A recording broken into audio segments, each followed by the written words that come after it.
কাদের সিদ্দিকী বনাম শেখ হাসিনা দেশের মাটিতে থেকে একমাত্র যিনি কাদেরিয়া বাহিনী নামে বিশাল এক মুক্তিবাহিনী গড়ে তুলেছিলেন। বৃহত্তর টাঙ্গাইল জেলা, বৃহত্তর ময়মনসিংহ জেলা এবং বৃহত্তর পাবনা জেলার অধিকাংশ অঞ্চল তিনি নিজের দখলে ও নিয়ন্ত্রণে রেখে সৃষ্টি করেছিলেন স্বাধীন বাংলাদেশের মুক্ত অঞ্চল। দেশ ত্যাগ করে ভারতে না যেয়ে বৃহত্তর টাঙ্গাইল, ময়মনসিংহ, পাবনা ইত্যাদি অঞ্চল জুড়ে গড়ে তোলা হয়েছিল স্বাধীন বাংলাদেশ। এই স্বাধীন বাংলাদেশের হানাদার মুক্ত অঞ্চলে পাকিস্তানি হানাদার বাহিনী কখনোই ঢুকতে পারেনি। পাকিস্তানি খান সেনারা যখনই মুক্তাঞ্চলে প্রবেশের চেষ্টা করেছে, তখনই প্রচণ্ড মার খেয়ে ফেরত এসেছে। এই মুক্তাঞ্চলে মুক্ত বাহিনীর পাশাপাশি গড়ে তোলা হয়েছিল স্বাধীন বাংলাদেশের বেসামরিক প্রশাসন। এখানে যুদ্ধের সাথে চলত রাজস্ব আদায়, নিয়োগ দেওয়া হতো রাজকর্মচারী ও কর্মকর্তাদের, গড়ে তোলা হয়েছিল বিচার বিভাগ, সাংস্কৃতিক বিভাগ। শুধু বাংলাদেশেরই নয়, সারা বিশ্বের মুক্তিযুদ্ধের ইতিহাসে এমন নজির খুঁজে পাওয়া যাবে না। মুক্তিযুদ্ধের বিশ্ব ইতিহাসে নজিরবিহীন ইতিহাস সৃষ্টি করেছিলেন তিনি হলেন মুক্তিযুদ্ধের কিংবদন্তির নায়ক বঙ্গবীর আব্দুল কাদের সিদ্দিকী বীর উত্তম। মুক্তিযুদ্ধের সময় লোকে যাকে বাঘা সিদ্দিকী বলে জানত, যার নাম শুনলে পাকিস্তানি সেনাবাহিনীর জেনারেলদের পর্যন্ত আত্মারাম খাঁচা হয়ে যেত। 1975 সালের 15ই আগস্ট শেখ হাসিনার পিতা শেখ মুজিবুর রহমানকে সপরিবারে হত্যা করলে একমাত্র বঙ্গবীর আব্দুল কাদের সিদ্দিকী ওই হত্যার প্রতিবাদ করে। শেখ মুজিব হত্যার পর কাদের সিদ্দিকী নিজেকে শেখ মুজিবের চতুর্থ পুত্র দাবি করে 71-এর ন্যায় পুনরায় যুদ্ধ শুরু করেন। এই যুদ্ধ ছিল কাদের সিদ্দিকীর জীবনে এবং বাংলাদেশের রাজনৈতিক ইতিহাসে সবচাইতে বড় রাজনৈতিক ভুল। এই যুদ্ধে কাদের সিদ্দিকীর সঙ্গে জনগণের অংশগ্রহণ তো দূরের কথা, সামান্যতম সমর্থনও ছিল না। 75-এর 15ই আগস্ট শেখ মুজিব হত্যাকাণ্ডকে জনগণ সমর্থন করেছিল কিনা যদিও এটা গবেষণার বিষয়, তথাপি এটা নিশ্চিত বলা যায় ওই হত্যাকাণ্ড জনগণ নীরবে গ্রহণ করেছিল। সেজন্যই শেখ মুজিব হত্যার প্রতিবাদে কাদের সিদ্দিকীর দ্বিতীয়বার যুদ্ধ জনগণ প্রত্যাখ্যান করেছে।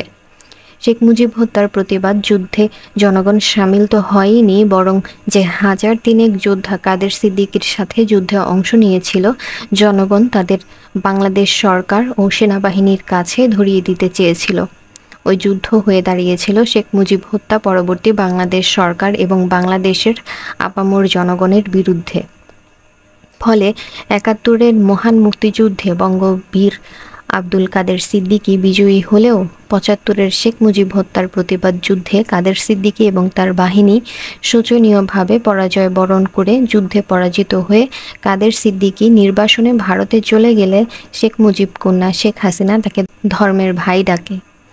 সেই থেকেই তাদের ধর্মের ভাই বোনের সম্পর্ক এতই গভীর ছিল যে কাদের সিদ্দিকী মাংস খেতেন না বিধায় শেখ হাসিনা ইলেকট্রিক হিটার এবং মাছ কিনে কাদের সিদ্দিকী যে হোটেলে থাকতেন সেখানে গিয়ে নিজে রান্না করে কাদের সিদ্দিকীকে খাওয়াতেন। শেখ হাসিনা প্রকাশ্যেই বলতেন একমাত্র কাদের সিদ্দিকী ছাড়া পৃথিবীতে তার আর কেউ নেই এবং কাদের সিদ্দিকী তার পিতা শেখ মুজিবের একমাত্র উত্তরসূরি। শেখ হাসিনা বলতেন সারা জীবন কাদের সিদ্দিকীর ঝি চাকরানির কাজ করেও কাদের সিদ্দিকীর ঋণ তিনি শোধ করতে পারেন না। 1981 সালের 17ই মে শেখ হাসিনা ভারত থেকে বাংলাদেশে ফিরে আসার প্রাক্কালে কলকাতা দমদম বিমানবন্দরে বলেন, দেশে ফিরে তার একমাত্র কাজ হবে বঙ্গবন্ধুর উত্তরসূরি তার ধর্মের ভাই কাদের সিদ্দিকী ও তার লোকজনকে দেশে ফিরিয়ে নেওয়ার ব্যবস্থা করা।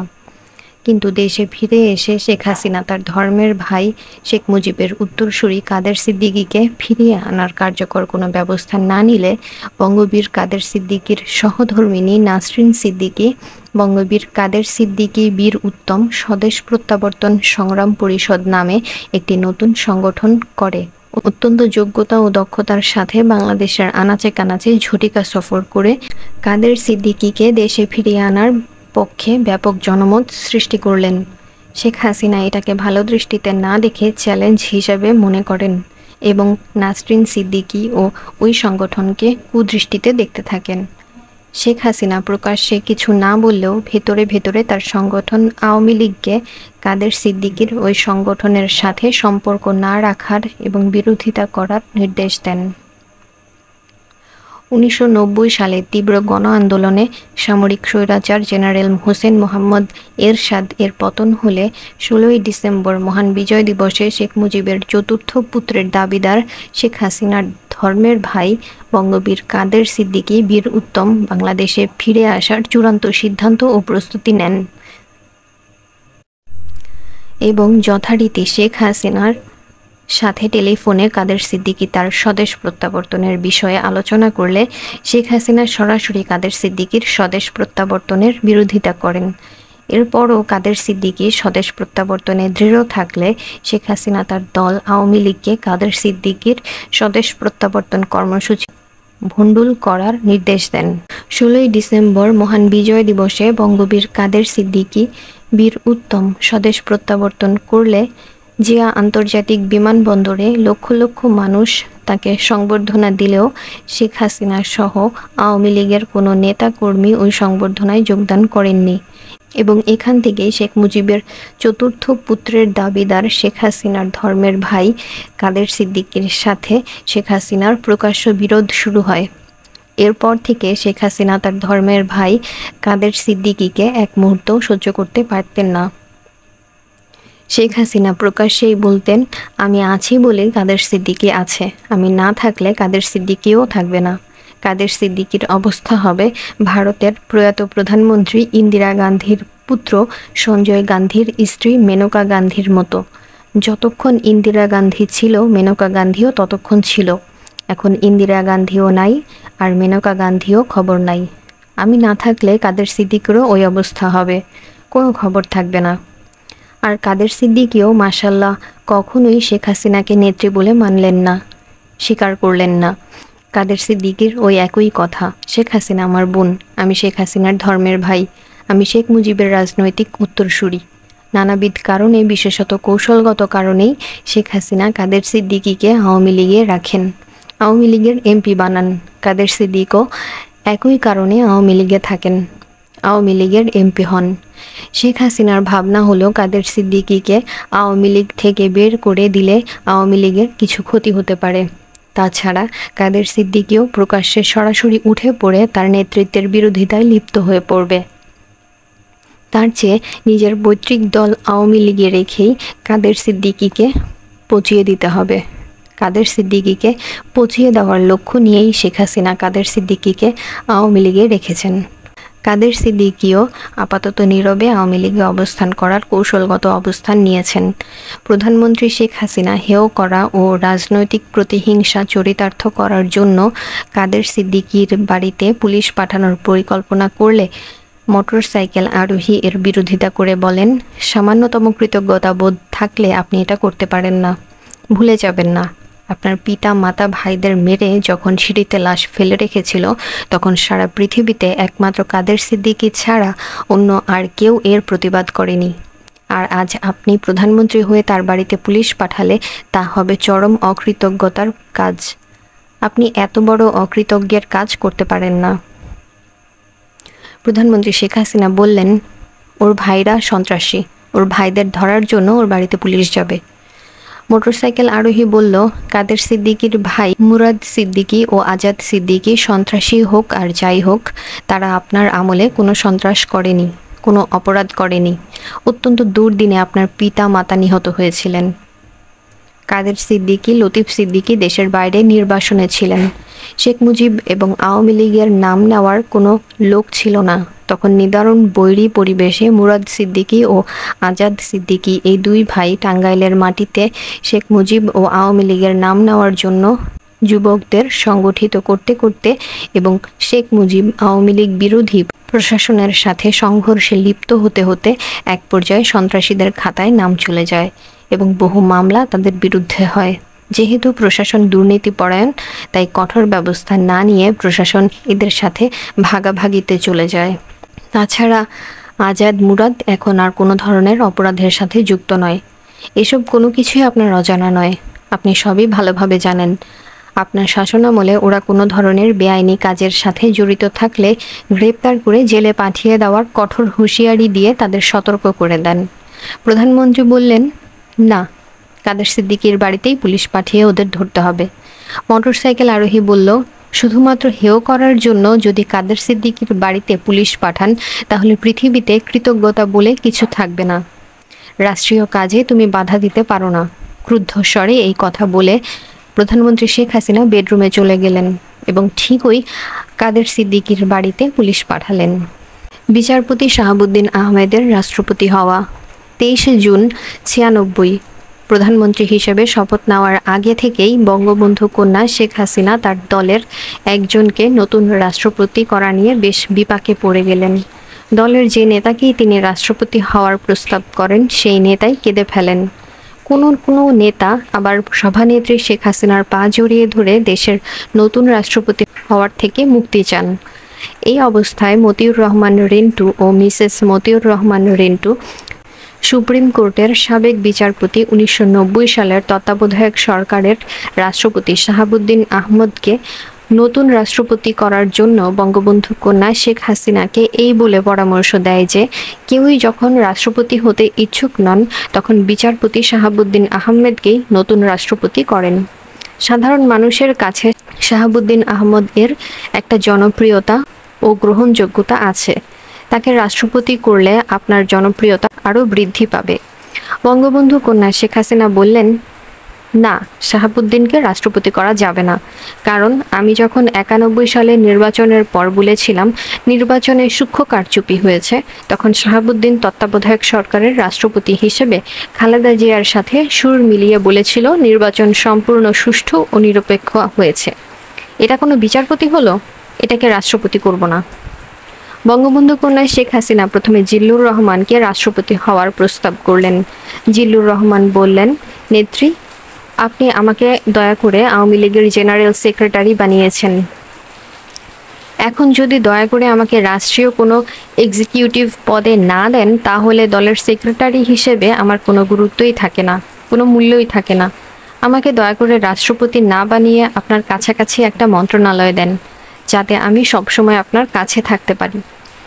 বঙ্গবন্ধু কন্যা শেখ হাসিনা এরপর প্রেসিডিয়াম সদস্য সালাউদ্দিন ইউসুফকে রাষ্ট্রপতি হওয়ার প্রস্তাব করলে সালাউদ্দিন ইউসুফ বলেন, নেত্রী, আমার স্বাস্থ্য ভালো না। বঙ্গবন্ধু কন্যা শেখ হাসিনা বলেন, বেশ তো, রাষ্ট্রপতি হন। রাষ্ট্রপতির কোনো কামকাজ নেই, শুধু বসে বসে সরকারি খরচে আরাম আয়েশ করবেন। এই কথা শুনে সালাউদ্দিন ইউসুফ সোজা বঙ্গবন্ধু কন্যা শেখ হাসিনার পা জড়িয়ে ধরে বলেন, নেত্রী, আমার এলাকার জনগণের জন্য কিছু কাজ করার সুযোগ দেন। এই সুযোগে মতিউর রহমান রিন্টু ও মিসেস মতিউর রহমান রিন্টু সাবেক রাষ্ট্রপতি ও বিচারপতি শাহাবুদ্দিন আহমেদকে নতুন রাষ্ট্রপতি করার জন্য বঙ্গবন্ধু কন্যা শেখ হাসিনাকে পুনরায় চাপ দিতে থাকেন। বঙ্গবন্ধু কন্যা শেখ হাসিনা এরপর প্রেসিডিয়াম সদস্য বর্তমান পররাষ্ট্রমন্ত্রী আব্দুস সামাদ আজাদকে রাষ্ট্রপতি হওয়ার প্রস্তাব করলে আব্দুস সামাদ আজাদ বলেন, নেত্রী, আমার রহম করেন। নেত্রী, আমাকে রহম করেন। দয়া করে আমাকে শেষ বয়সে বাতিল করবেন না। আমি বঙ্গবন্ধুর ফরেন মিনিস্টার ছিলাম, আমাকে কাজ করার সুযোগ দেন। আমি দেখিয়ে দেব বঙ্গবন্ধুর মন্ত্রীদের কত যোগ্যতা ছিল। বঙ্গবন্ধু কন্যা শেখ হাসিনা রাষ্ট্রপতি করার জন্য কাউকেই খুঁজে পাচ্ছেন না। অর্থাৎ যাকেই রাষ্ট্রপতি করতে চান তিনি মাফ চেয়ে পালিয়ে যান।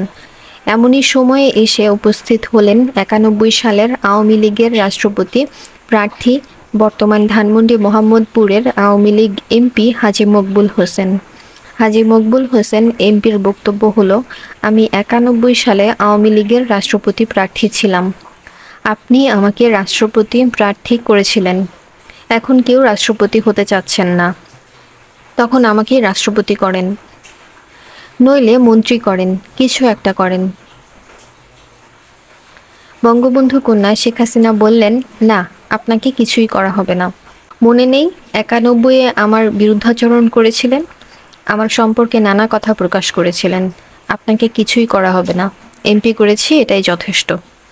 এই পরিস্থিতিতে 21শে জুন 1996 মতিউর রহমান রিন্টু ও মিসেস মতিউর রহমান রিন্টু বঙ্গবন্ধু কন্যা শেখ হাসিনাকে বোঝালেন, রাষ্ট্রপতির তো বসে বসে আরাম আয়েশ করা আর চাঁদ দেখা ছাড়া কোনো কাজ নেই। রাষ্ট্রপতির হাতে কোনো নির্বাহী ক্ষমতা নেই। মন্ত্রী শাসিত সরকারে রাষ্ট্রপতি হলো নাচের পুতুল। যেভাবে আপনি নাচাবেন সেভাবেই রাষ্ট্রপতিকে নাচতে হবে। এই সুযোগ আপনি হাতছাড়া করেন কেন?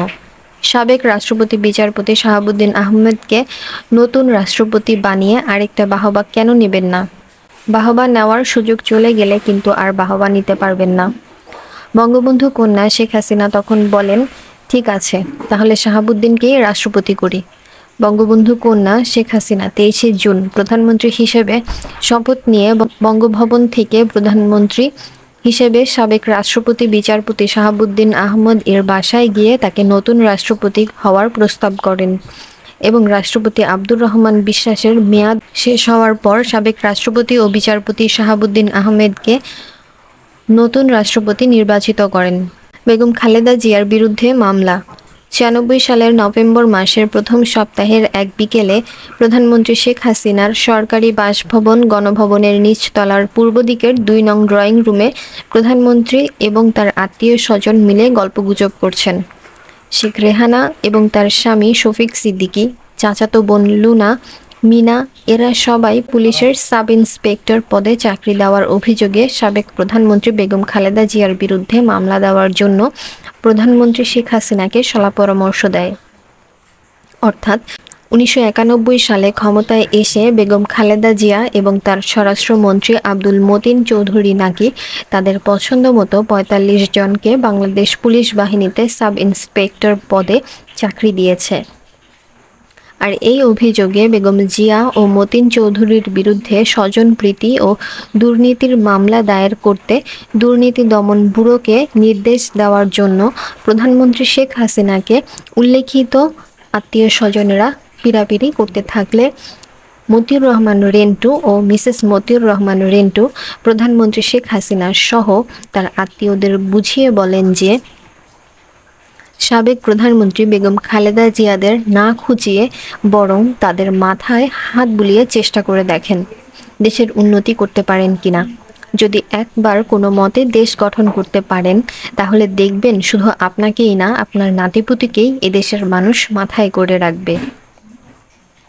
বিএনপি ও বেগম খালেদা জিয়াকে হোস্টাইল করে আপনি দেশ গড়তে পারবেন না, আবার আপনাকে এবং আওয়ামী লীগকে বাদ দিয়ে কেউ দেশ গড়তে পারবে না। আপনি ও খালেদা জিয়া এই দুই শক্তির ঐক্য ছাড়া কোনো কিছুতেই দেশের মঙ্গল করা যাবে না, দেশের উন্নয়ন করা যাবে না। বিভেদ, অনৈক্য, শত্রুতা পরিত্যাগ করে বন্ধুত্বের হাত বাড়িয়ে দেন। বেগম জিয়া আপনার আগের প্রধানমন্ত্রী, তাকে বড় বোন ডেকে বুকে টেনে নিয়ে দেশের উন্নয়নের চেষ্টা করুন, তাতে আপনারই লাভ অনেক বেশি।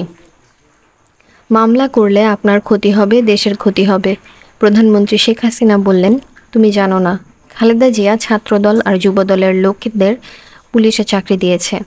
মতিউর রহমান রেন্টু বলল, এটা আংশিক সত্য, আসল সত্য হলো টাকা দিয়ে এরা চাকরি নিয়েছে। তারপর যদি ধরে নেই চাকরি পাওয়া সকলেই ছাত্রদল যুবদলের লোক, তবুও তো তারা এদেশেরই মানুষ। বেগম জিয়া 45 জনকে চাকরি দিয়েছে, সেই পথ ধরে আপনি ছাত্রলীগ যুবলীগের 7,000 জনকে চাকরি দেন, কিন্তু মামলা করবেন না, মামলায় কোনো ফল হবে না। মামলা করলে বরং আপনি ছোট হয়ে যাবেন। সব কাজেই তোমাদের বাধা, তোমাদের আপত্তি। এই কথা বলে প্রধানমন্ত্রী শেখ হাসিনা উপরে তার শয়নকক্ষে চলে গেলেন এবং প্রধানমন্ত্রী ছোট বোন শেখ রেহানা, তার স্বামী শফিক সিদ্দিকী এবং তাদের চাচি ও চাচাতো বোনেরা মতিউর রহমান রেন্টু, মিসেস মতিউর রহমান রেন্টুকে ভীষণ তিরস্কার করল। পরে ঠিকই পুলিশের এই চাকরি দেওয়াকে স্বজনপ্রীতি ও দুর্নীতি আখ্যায়িত করে দুর্নীতি দমন ব্যুরো 1996 সালের 21শে ডিসেম্বর প্রাক্তন প্রধানমন্ত্রী বেগম খালেদা জিয়া ও প্রাক্তন স্বরাষ্ট্রমন্ত্রী আব্দুল মতিন চৌধুরীর বিরুদ্ধে একটি মামলা দায়ের করে। গঙ্গা ও পার্বত্য চট্টগ্রাম এবং ট্রানজিট চুক্তি। ভারতের পশ্চিম বাংলার মুখ্যমন্ত্রী জ্যোতি বসু 96 সালের শেষের দিকে বাংলাদেশ সফরে এলেন। মুখ্যমন্ত্রী জ্যোতি বসু বাংলাদেশে এসেই সরাসরি প্রধানমন্ত্রী শেখ হাসিনার সরকারি বাসভবন গণভবনে চলে গেলেন। প্রধানমন্ত্রী শেখ হাসিনার যে কয়জন ভারতীয় অভিভাবক আছেন, পশ্চিম বাংলার মুখ্যমন্ত্রী জ্যোতি বসু তাদের মধ্যে অন্যতম। শুধু অন্যতমই নয়, শেখ হাসিনা পরিবারের ভারতীয় অভিভাবকদের মধ্যে জ্যোতি বসু সবার শীর্ষে। প্রধানমন্ত্রী শেখ হাসিনা এবং শেখ রেহানাও সপরিবারে যখন ভারতে ছিলেন, তখন ভারতীয় মুরব্বী বা অভিভাবকদের মধ্যে জ্যোতি বসুর সান্নিধ্য ও স্নেহ পেয়েছেন সবচাইতে বেশি। জ্যোতি বসু পিতৃতুল্য স্নেহ, মমতা ও সান্নিধ্য দিয়ে গড়ে তুলেছেন শেখ হাসিনা ও রেহানাকে। 1981 সালের 17ই মে বাংলাদেশে ফিরে আসার পর শেখ হাসিনা যতবার ভারতে গিয়েছেন, মূলত মুখ্যমন্ত্রী জ্যোতি বসুর সাথে শলা পরামর্শের জন্যই গিয়েছেন। জ্যোতি বসুদের বহু সাধনার ফসল আজ শেখ হাসিনা বাংলাদেশের প্রধানমন্ত্রী। ভারতের পশ্চিম বাংলা রাজ্যের সেই মুখ্যমন্ত্রী জ্যোতি বসু আজ এসেছেন বাংলাদেশের প্রধানমন্ত্রী শেখ হাসিনার বাসভবন গণভবনে। গণভবনে ঢুকতেই আগে থেকে প্রস্তুত হয়ে থাকা প্রধানমন্ত্রী শেখ হাসিনা দৌড়ে এসে জ্যোতি বসুর পায়ে পড়ে পদধূলি নিলেন। দীর্ঘদিন পর পিতা ঘরে এলে নাবালিকা কন্যা যেভাবে ছুটে এসে পিতার পায়ে পড়ে, ঠিক সেভাবে প্রধানমন্ত্রী শেখ হাসিনা জ্যোতিবাবুর পায়ে পড়লেন। অতঃপর দোতলার খাস কামরায় নিয়ে বসালেন এবং আগে থেকে তৈরি করে রাখা নানা ধরনের খাবার প্রধানমন্ত্রী শেখ হাসিনা নিজেই পরিবেশন করে জ্যোতি কাকাকে খাওয়াতে লাগলেন। জ্যোতি কাকা খেতে খেতে পারিবারিক, রাজনৈতিক এবং ভারত বাংলাদেশের দ্বিপাক্ষিক বিষয়ে কথা বলতে থাকলেন। এক পর্যায়ে জ্যোতি বসু বললেন, দেখো মা, গঙ্গার জল টল কিছু পাবে না, আমিই পাই না, আর তুমি কিভাবে পাবে? আমি প্রধানমন্ত্রী দেবগৌড় এর সাথে আলোচনা করে রেখেছি, তুমি গঙ্গা চুক্তি করে ফেলো। তাতে করে তুমি জল না পেলেও তোমার বিরোধীরা গঙ্গার জল বলে রাজনৈতিক ইস্যু আর তৈরি করতে পারবে না। এই সুবিধাটা তুমি পেয়ে যাবে। 20-30 বছরের একটা চুক্তি করে দেব। তুমি আবার প্রথমেই 20-30 বছরের কথা বলতে যেও না, তুমি বলবে 5 বছর মেয়াদের গঙ্গা চুক্তি করতে যাচ্ছ। তোমার বিরোধীরা এই 5 বছর মেয়াদ নিয়ে চিল্লাফিল্লা করতে থাকবে। পরে আমি 20-30 বছর মেয়াদের চুক্তি করে দেব। কেন্দ্রীয় প্রধানমন্ত্রী ও জলমন্ত্রীর সাথে আমার এই রকম কথা হয়েছে, তুমি এভাবেই কাজ চালিয়ে যাও। আর একটা কথা মা, পার্বত্য চট্টগ্রামের উপজাতীয়দের সাথে তুমি সহসা একটা চুক্তি করে ফেলবে। ওদের রেভিনিউ ওদের থাকবে, ওদের কর্মচারী ওদের থাকবে। ওখানে কখনো কিছু তুমি করতে চাইলে উপজাতীয়দের অনুমতি নিয়ে করবে। এটা আমি কেন্দ্রীয় প্রধানমন্ত্রী, স্বরাষ্ট্রমন্ত্রী, প্রতিরক্ষা মন্ত্রী এবং পার্বত্য চট্টগ্রামের উপজাতীয় নেতাদের কথা দিয়েছি। যথাশীঘ্র সম্ভব তুমি পার্বত্য উপজাতীয়দের সাথে এই চুক্তি সম্পাদন করবে। এই চুক্তির নাম দেবে শান্তি চুক্তি। এতে তোমারও লাভ হবে। তুমি প্রচার করবে দীর্ঘদিনের যুদ্ধ, লড়াই আর অশান্তি দূর করে শান্তি চুক্তি করেছ। সারা দুনিয়ায় তোমার পক্ষে শান্তি রব উঠবে, তোমার বাহবা চলবে। বলা যায় না তুমি নোবেল পুরস্কারও পেয়ে যেতে পারো। বাংলাদেশের প্রধানমন্ত্রী শেখ হাসিনা সুবোধ বালিকার মতো শুধু জি কাকা বলতে লাগলো। জ্যোতি কাকা বললেন, আর একটা লাভ তোমার হবে। বলো তো কী লাভ? ওরা খুশি হবে। ওরা খুশি হলে কি হবে? পার্বত্য চট্টগ্রামের পার্লামেন্টের 3টি আসনই স্থায়ীভাবে তুমি পাবে, যেমন গোপালগঞ্জের 3 আসন পাও। আর ভারতকে করিডোর দেওয়া, ট্রানজিট দেওয়া, নৌবন্দর দেওয়া, এসব তো তোমার পিতার সাথেই আমার পাকা কথা হয়েছিল। তুমি এখন তোমার সুবিধাজনক সময় আমাদের এগুলো দিয়ে দাও।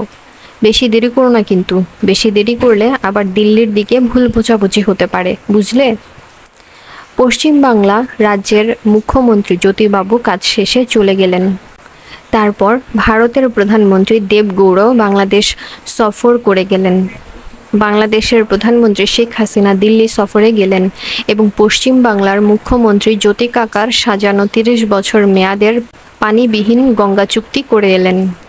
এরপরই প্রধানমন্ত্রী শেখ হাসিনা তার ফুফাতো ভাই মহান জাতীয় সংসদের কলম চিফ হুইপ মাতাল আবুল হাসনাত আবদুল্লাহকে প্রধান করে পার্বত্য চট্টগ্রাম বিষয়ক কমিটি করলেন এবং জ্যোতিবাবুর নীল নকশা অনুযায়ী রাজস্ববিহীন, রাজকর্মচারীবিহীন এবং রাজকর্তৃত্ববিহীন পার্বত্য চট্টগ্রাম শান্তি চুক্তি করলেন। এই শান্তি চুক্তি অনুযায়ী গণপ্রজাতন্ত্রী বাংলাদেশ সরকার পার্বত্য চট্টগ্রামের কোনো খাজনা, ট্যাক্স পাবে না এবং ওই অঞ্চলের যাবতীয় খাজনা, ট্যাক্স উপজাতীয়রাই সংগ্রহ করবে ও খরচ করবে। পার্বত্য চট্টগ্রামের স্থানীয় কোনো কর্মচারী গণপ্রজাতন্ত্রী বাংলাদেশ সরকারের কর্মচারী হবে না। উপজাতীয়রাই উপজাতীয়দের মধ্যে থেকে ওই সকল কর্মচারীদের নিয়োগ দেবে, পদোন্নতি দেবে এবং বরখাস্ত করবে। পার্বত্য চট্টগ্রামের জলাশয়, ভূমি, বন ইত্যাদি যা কিছু আছে, উপজাতীয়রা যদি অনুমতি না দেয় তাহলে গণপ্রজাতন্ত্রী বাংলাদেশ সরকার অধিগ্রহণ বা কোয়ার করতে পারবে না। ডক্টর মহিউদ্দিন মন্ত্রী। 1996 সালের রমজান মাস প্রধানমন্ত্রী শেখ হাসিনার সরকারি বাসভবন গণভবনে দেশের মান্যবর ব্যক্তি, সরকারি কর্মকর্তা, রাজনীতিবিদ, বিদেশি দূতাবাসের লোকজনের ইফতার পার্টি। গণভবনের ভেতরে বিশাল মাঠে বিশাল প্যান্ডেল, বিশাল আয়োজন। অধিকাংশ অতিথি এসে গেছেন। এমন সময় ডক্টর কামাল হোসেন তার 2-3 জন সাথী নিয়ে পশ্চিম দিক থেকে প্যান্ডেলের দিকে এগিয়ে আসছেন। প্যান্ডেলের পূর্ব দিকের শেষ প্রান্তে বসে থাকা প্রধানমন্ত্রী শেখ হাসিনা এটা দেখা মাত্র চিৎকার করে ডক্টর কামাল হোসেনের দিকে হাত উঠিয়ে বললেন, ওই যে ওই যে ঘর ভাঙা আসছে, ঘর ভাঙা আসছে। এই এই ঘর ভাঙাকে দূরে বসা, ঘর ভাঙা যেন আমার কাছে না আসতে পারে, ঘর ভাঙাকে দূরে বসা। এপিএস বাহাউদ্দিন নাসিম ডক্টর কামাল হোসেনকে প্যান্ডেলের পশ্চিম পার্শ্বের এক কোণে একটা টেবিলে নিয়ে বসালেন। প্রধানমন্ত্রী শেখ হাসিনা ঘুরে ঘুরে ইফতার পার্টিতে আগত অতিথিদের খোঁজখবর নিচ্ছেন, সৌজন্য বিনিময় করছেন, কিন্তু ডক্টর কামাল হোসেনের দিকে গেলেন না। প্যান্ডেলের এক টেবিলে অন্যান্য স্টাফদের সাথে মাথা নিচু করে বসে আছেন প্রধানমন্ত্রী মুখ্য সচিব ডক্টর মহিউদ্দিন খান আলমগীর। প্রধানমন্ত্রী শেখ হাসিনা যখন এদিকে এলেন, ডক্টর মহিউদ্দিন খান আলমগীর খাওয়া ছেড়ে চেয়ার থেকে উঠে দাঁড়িয়ে পড়লেন এবং এমনভাবে প্রধানমন্ত্রী শেখ হাসিনাকে সালাম দিলেন যে এটা সালাম না পায়ে হাত দিয়ে কদম বুঝি একেবারে ধারে কাছের লোকজন ছাড়া অন্য কেউ তা বুঝতেই পারল না। ইফতার পার্টির অনুষ্ঠানের শেষে গণভবনের নিচতলার 5 নম্বর ড্রয়িং রুমে বসে প্রধানমন্ত্রী শেখ হাসিনা ইফতার পার্টিতে আসা তার কয়েকজন আত্মীয়ের সাথে আলাপ করতে যেয়ে বললেন, ডক্টর মহিউদ্দিন খান আলমগীরকে মন্ত্রী বানাতে হবে। মোটরসাইকেল আরোহী বলল, মহিউদ্দিন খান আলমগীরকে মন্ত্রী বানাবেন কি জন্য? প্রধানমন্ত্রী শেখ হাসিনা বললেন, আমার ক্ষমতায় আসার পেছনে মহিউদ্দিন খান আলমগীরের অনেক অবদান রয়েছে। মোটরসাইকেল আরোহী বলল, ডক্টর মহিউদ্দিন খান আলমগীর রাজদ্রোহী। মাত্র কিছুদিন আগে সরকারের একজন কর্মকর্তা হয়েও মহিউদ্দিন খান আলমগীর সরকারের সাথে বিদ্রোহ করেছে। তাকে মন্ত্রী করলে তা সরকারের সাথে বিদ্রোহের পুরস্কার হিসাবে পরিগণিত হবে এবং এটা সরকারের সাথে বিদ্রোহের পুরস্কারের উদাহরণ হয়ে থাকবে। আপনার সরকারের অনেক সরকারি কর্মচারী আছে যারা আপনাকে পছন্দ করে না। সরকারের সাথে বিদ্রোহের পুরস্কার এই উদাহরণ হয়ে থাকলে সুযোগ পেলে তারাও আপনার সরকারের সাথে বিদ্রোহ করবে। মহিউদ্দিন খান আলমগীরকে মন্ত্রী করার আগে এই বিষয়টা খেয়ালে রাখতে হবে। আপনি যদি সত্যি মনে করেন আপনার ক্ষমতায় আসার পিছনে মহিউদ্দিন খান আলমগীরের অবদান আছে এবং আপনি তাকে পুরস্কৃত করবেন, তাহলে আগে তাকে চাকরি থেকে অবসর দিয়ে আপনার উপদেষ্টা করেন, সরাসরি মন্ত্রী না করে মন্ত্রীর মর্যাদা দেন। আওয়ামী লীগের প্রেসিডিয়াম মেম্বার করেন, পরের টার্মে মন্ত্রী করেন। প্রধানমন্ত্রী শেখ হাসিনা বললেন, আচ্ছা রেন্টু, তুমি কি আমার সরকারি কাজকর্মে বাধা দিতেই থাকবা, না আমাকে কাজ করতে দিবা? না নেত্রী, আমি আপনাকে বাধা দিতে যাব কেন? তাহলে তুমি এত কথা বলছো কেন? আপনি বললেন তাই বললাম। এখানে তো আরও অনেকেই আছে, কই কেউ তো তোমার মতো বাধা দিচ্ছে না, তুমি এত কথা বলছো কেন? আগে থেকেই বলে এসেছি, পুরনো অভ্যাস, তাই বলি। আগে বলছো, তখন আমি শেখ হাসিনা ছিলাম, এখন আমি প্রধানমন্ত্রী। যতদিন আমি আপনার সাথে আছি ভালো মন্দ বলে যাব, শোনা না শোনা, করা না করা আপনার ব্যাপার। এখনও প্রধানমন্ত্রী ক্ষমতা তো দেখো নাই, দেখবা। এই কথা বলে প্রধানমন্ত্রী শেখ হাসিনা দোতলায় চলে গেলেন। সরকারদ্রোহী ডক্টর মহিউদ্দিন খান আলমগীর মন্ত্রী হলেন। অবাঞ্ছিত ঘোষণা। মতিউর রহমান রেন্টু ও মিসেস মতিউর রহমান রেন্টু অবাঞ্ছিত হলো। প্রধানমন্ত্রী শেখ হাসিনা মতিউর রহমান রেন্টু ও মিসেস মতিউর রহমান রেন্টু ময়নাকে অবাঞ্ছিত ঘোষণা করে police, SB, NSI, DFI, CID, DB সহ রাষ্ট্রের যত আইন প্রয়োগকারী সংস্থা আছে সকল সংস্থার কাছে নির্দেশ পাঠালেন, নির্দেশে প্রধানমন্ত্রী শেখ হাসিনা বললেন, এই অবাঞ্ছিতরা প্রধানমন্ত্রীর বাসভবন, প্রধানমন্ত্রীর কার্যালয় এবং প্রধানমন্ত্রী যে সকল অনুষ্ঠানে যোগদান করবেন সেই সকল অনুষ্ঠানে যোগদান করতে পারবে না।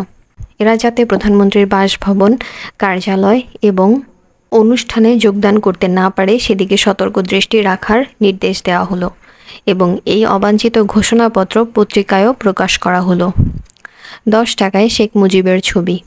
এক শুক্রবারে অর্থমন্ত্রী কিবরিয়ার পিএস ডক্টর পারভেজ প্রধানমন্ত্রীর বাসভবন গণভবনে এসে 10 টাকায় শেখ মুজিবের ছবির লেআউট ডিজাইনের খসড়া প্রধানমন্ত্রী শেখ হাসিনাকে দেখান।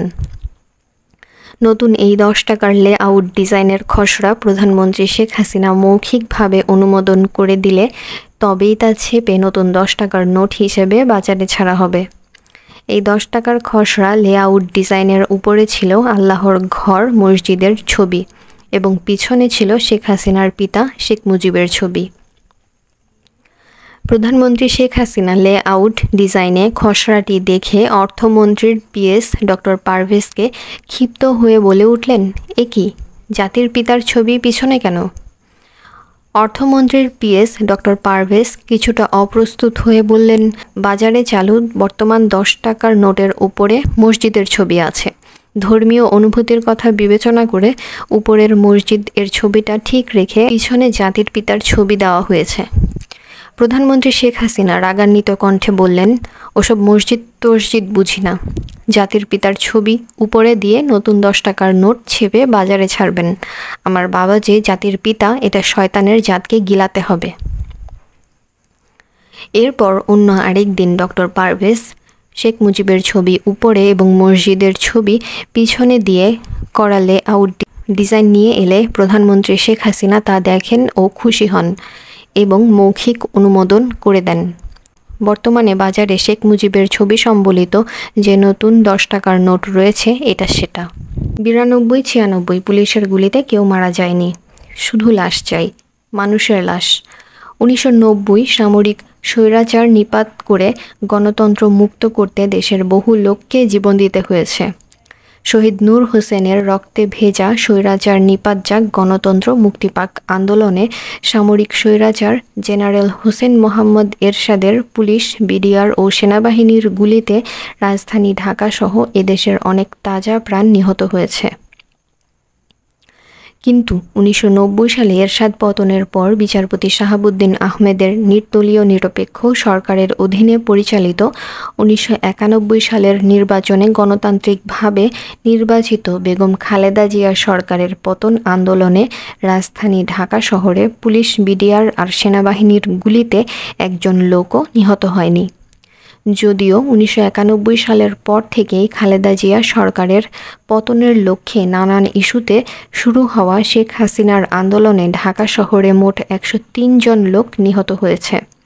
তথাপিও এই নিহত হওয়া 103 জন লোকের মধ্যে একজন লোকও পুলিশের বা আইন প্রয়োগকারীর সংস্থার গুলিতে নিহত হয়নি।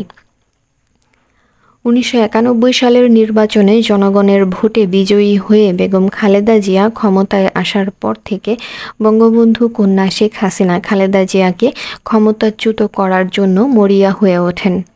কখনো ভ্যাট প্রত্যাহারের আন্দোলন, কখনো সচিবালয় ঘেরাও, কখনো সংসদ ভবন ঘেরাও, কখনো নির্বাচন কমিশন ঘেরাও, কখনো বাজেট বাতিলের দাবি, কখনো প্রধানমন্ত্রীর কার্যালয় ঘেরাও ইত্যাদি নানা ইস্যুতে 1992 থেকে শুরু হওয়া এবং 1996 সালের 26শে মার্চ স্বাধীনতা দিবসে তত্ত্বাবধায়ক সরকার বিল পাশ করা পর্যন্ত শেখ হাসিনার সকল আন্দোলন, সংগ্রাম ও হরতালের প্রায় প্রতিটি কর্মসূচিতে 2 জন, 3 জন, 4 জন করে মানুষ গুলিতে নিহত হয়েছে।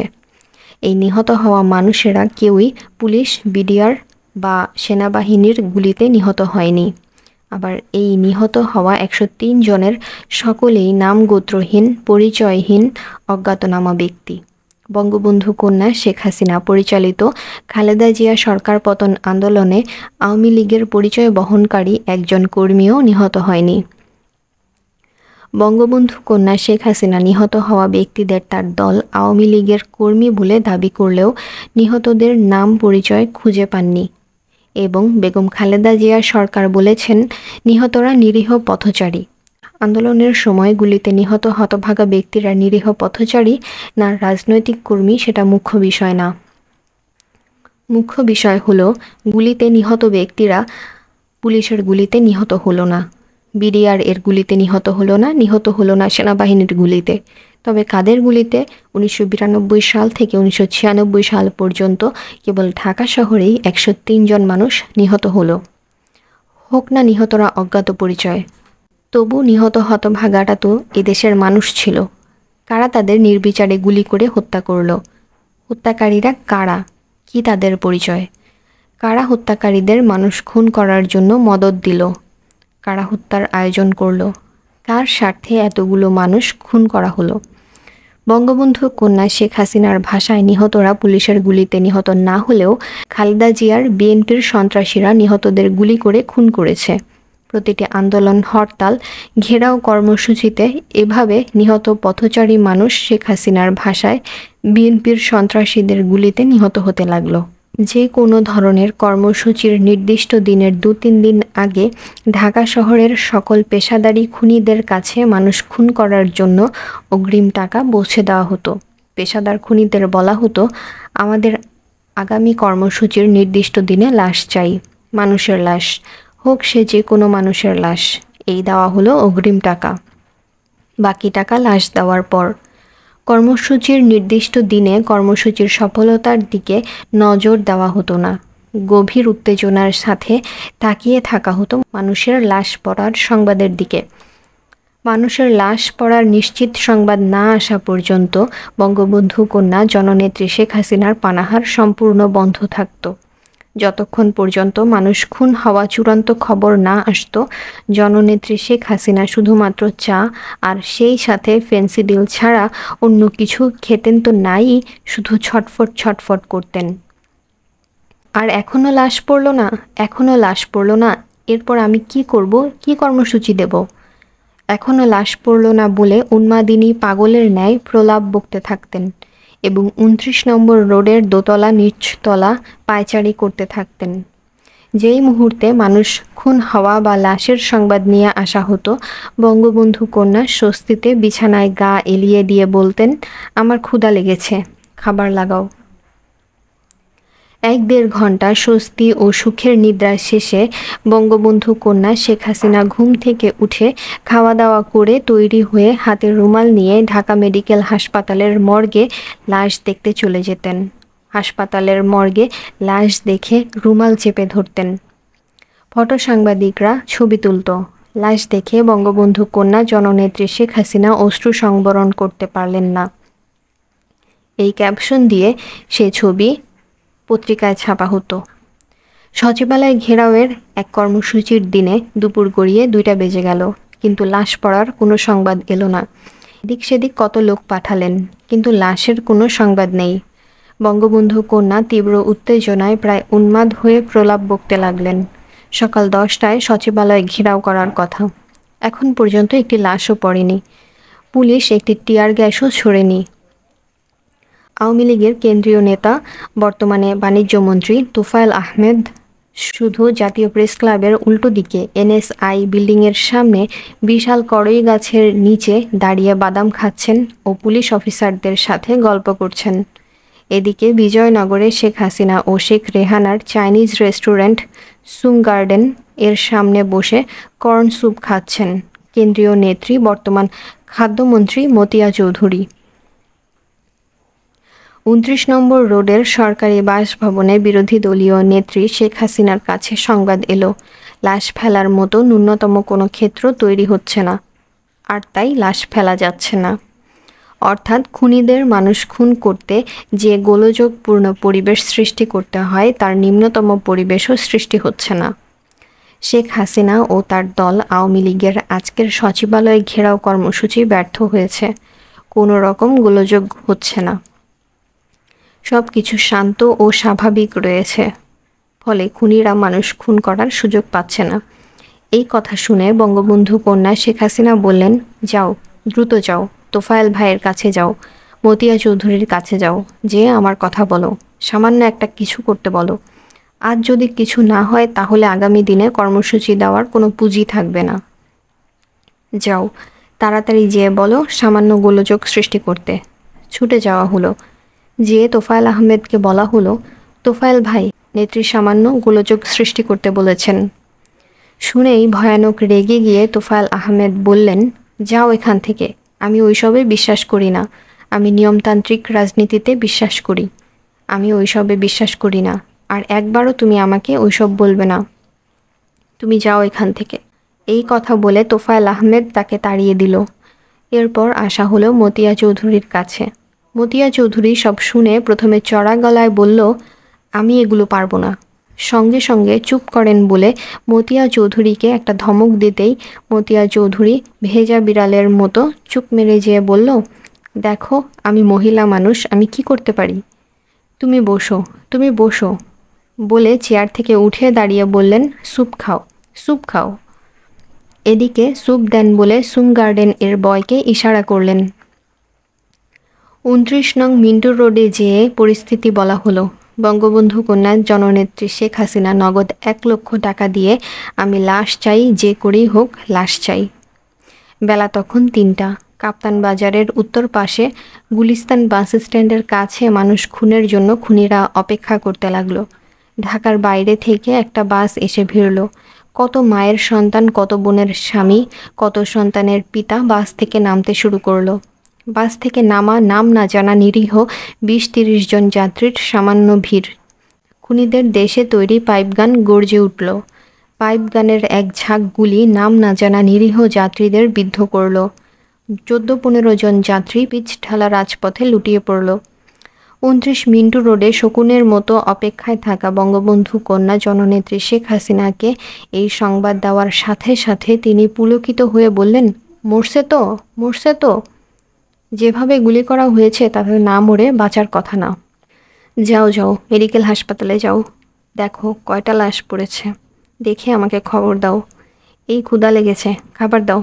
হাসপাতাল থেকে ফিরে 3টা লাশ পড়ার কথা বললে বঙ্গবন্ধু কন্যা শেখ হাসিনা তৈরি হয়ে হাতে রুমাল নিয়ে ঢাকা মেডিকেল হাসপাতালের মর্গে গিয়ে গুলিতে নিহতদের লাশ দেখে চোখে রুমাল দিলেন। ফটো সাংবাদিক ছবি তুললেন। পত্রিকায় সেই ছবি ছাপা হলো। কুত্তার জাত। মহিলা আওয়ামী লীগের সভানেত্রী, কেন্দ্রীয় আওয়ামী লীগের মহিলা সম্পাদিকা, আওয়ামী লীগের সাধারণ সম্পাদক, বর্তমান এলজিআরডি মন্ত্রী জিল্লুর রহমানের স্ত্রী আইভি রহমান 1992 সালে বঙ্গবন্ধু কন্যা শেখ হাসিনাকে জনৈক মহিলার নাম উল্লেখ করে বললেন, নেত্রী, ওর নামে অনেক স্ক্যান্ডাল আছে। জননেত্রী শেখ হাসিনা সঙ্গে সঙ্গে বললেন, কি বেশ্যা? এই তো, কুত্তার জাতকে তো বেশ্যা দিয়েই নেতৃত্ব দেওয়াবো। আওয়ামী লীগ সভানেত্রী শেখ হাসিনার মুখে এই কথা শোনার পর আইভি রহমান থ হয়ে যান, আর একটি কথাও না বাড়িয়ে বিদায় নেন। Zillur Rahman general secretary. ধানমন্ডি 32-এ বঙ্গবন্ধু ভবনের লাইব্রেরি কক্ষে বসে শেখ হাসিনা, শেখ হাফিজুর রহমান টোকন, শেখ মারুফ এবং আরও কয়েকজন গল্প করছে। আওয়ামী লীগের আসন্ন কাউন্সিলে কাকে জেনারেল সেক্রেটারি করা যায় কথা উঠলে বঙ্গবন্ধু কন্যা শেখ হাসিনা বলেন, সাজেদা চৌধুরী মেয়ে মানুষ, তাকে জেনারেল সেক্রেটারি রাখা চলে না। তোমরা এমন একজন পুরুষের নাম বলো যে শুধু নামেই পুরুষ, কিন্তু কাজে কর্মে মেয়ে মানুষের চেয়েও ল্যাভেন্ডিশ। পুরুষ চরিত্রের কোন পুরুষকে জেনারেল সেক্রেটারি বানানো যাবে না? পুরুষ চরিত্রের কোনো পুরুষকে জেনারেল সেক্রেটারি বানানো যাবে না। পুরুষ চরিত্রের কোনো পুরুষকে দলের সেক্রেটারি করলে সে আব্দুল রাজ্জাকের মতো দল ভেঙে ফেলবে। এক পুরুষকেই দলের সাধারণ সম্পাদক করতে হবে, যে নামে পুরুষ, কাজে পুরুষ নয়। এমন একজন মেরুদণ্ডহীন পুরুষকেই দলের সাধারণ সম্পাদক করতে হবে। তোমরা খুঁজে এমন একজনকে বের করো। শেখ হাফিজুর রহমান টোকন বললেন, ফুপু, জিল্লুর রহমানকে বানালে কেমন হয়? সঙ্গে সঙ্গে শেখ হাসিনা বললেন, ইয়েস, তুমি তো ঠিক বলেছ, ওই তো সবচাইতে ফিটেস্ট। শেখ মারুফ বলল, না বুবু, জিল্লুর রহমানকে বানানো যাবে না। জিল্লুর রহমান আর তার বউ আইভি রহমান 15ই আগস্টের পর খুনি ফারুক ডালিমদের দাওয়াত করে বিরিয়ানি রান্না করে খাইয়েছিল। সুতরাং জিল্লুর রহমানকে তুমি জেনারেল সেক্রেটারি বানাতে পারো না। বঙ্গবন্ধু কন্যা শেখ হাসিনা বললেন, হ্যাঁ, একেই আমার দরকার। এই সব দিক থেকে উপযুক্ত। জিল্লুর রহমানকেই দলের জেনারেল সেক্রেটারি করলে ভেড়া বানিয়ে রাখা যাবে।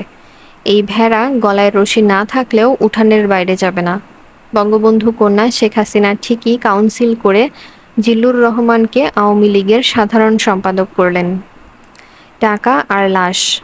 বঙ্গবন্ধু কন্যা শেখ হাসিনা তার রাজনৈতিক জীবনে দুটি জিনিস ছাড়া অন্য কোনো কিছুই চিনেননি। জিনিস দুটির একটি হলো অর্থ, মানে টাকা পয়সা, আর অন্যটি হলো লাশ, মানে মানুষের লাশ। এই দুটি জিনিস ছাড়া আর দলের নেতা কর্মী, শুভানুধ্যায়ী এবং অন্যান্য যারা তার কাছে এসেছেন তাদের কাছে কোনো দিনই তিনি অন্য কোনো কিছুই চাননি। এমনকি 28শে সেপ্টেম্বর তার জন্মদিনে যারা টাকা ছাড়া অন্য কোনো কিছু উপহার নিয়ে আসতেন, বঙ্গবন্ধু কন্যা শেখ হাসিনা ভর্ৎসনার সাথে তাদের বলতেন, এগুলো আমি নেই না, আমি ক্যাশ চাই, ক্যাশ। নগদ টাকা ছাড়া অন্য উপহার আমি গ্রহণ করি না। 96 সালের 28 সেপ্টেম্বর গণভবনে বসেও তিনি একই কথা বলেছেন। অর্থের দাবি বঙ্গবন্ধু কন্যা শেখ হাসিনার প্রধান দাবি। আপনি যেই হন না কেন, যেখান থেকেই টাকা নিয়ে আসেন না কেন, জননেত্রী শেখ হাসিনার কথা হচ্ছে তাকে টাকা দিতে হবে। যদি টাকা না দেন তাহলে তার কাছে মানুষ হিসেবেই গণ্য হবেন না। বঙ্গবন্ধু কন্যা জননেত্রী শেখ হাসিনাকে ডান হাতে টাকা দেবেন। ডান হাতের টাকা বাঁ হাতে নেওয়ার সঙ্গে সঙ্গে তিনি আপনার কথা বেমালুম ভুলে যেয়ে টাকার জন্য নতুন মক্কেলের দিকে হাত বাড়িয়ে দেবেন। এমনভাবে তিনি টাকা নেবেন যেন তার পিতার উত্তরাধিকার হিসেবে পিতার টাকাই আপনার কাছ থেকে নিচ্ছেন। টাকা চাই চাই, টাকা দিতেই হবে। চুরি করে টাকা এনেছেন, তাও দিতে হবে।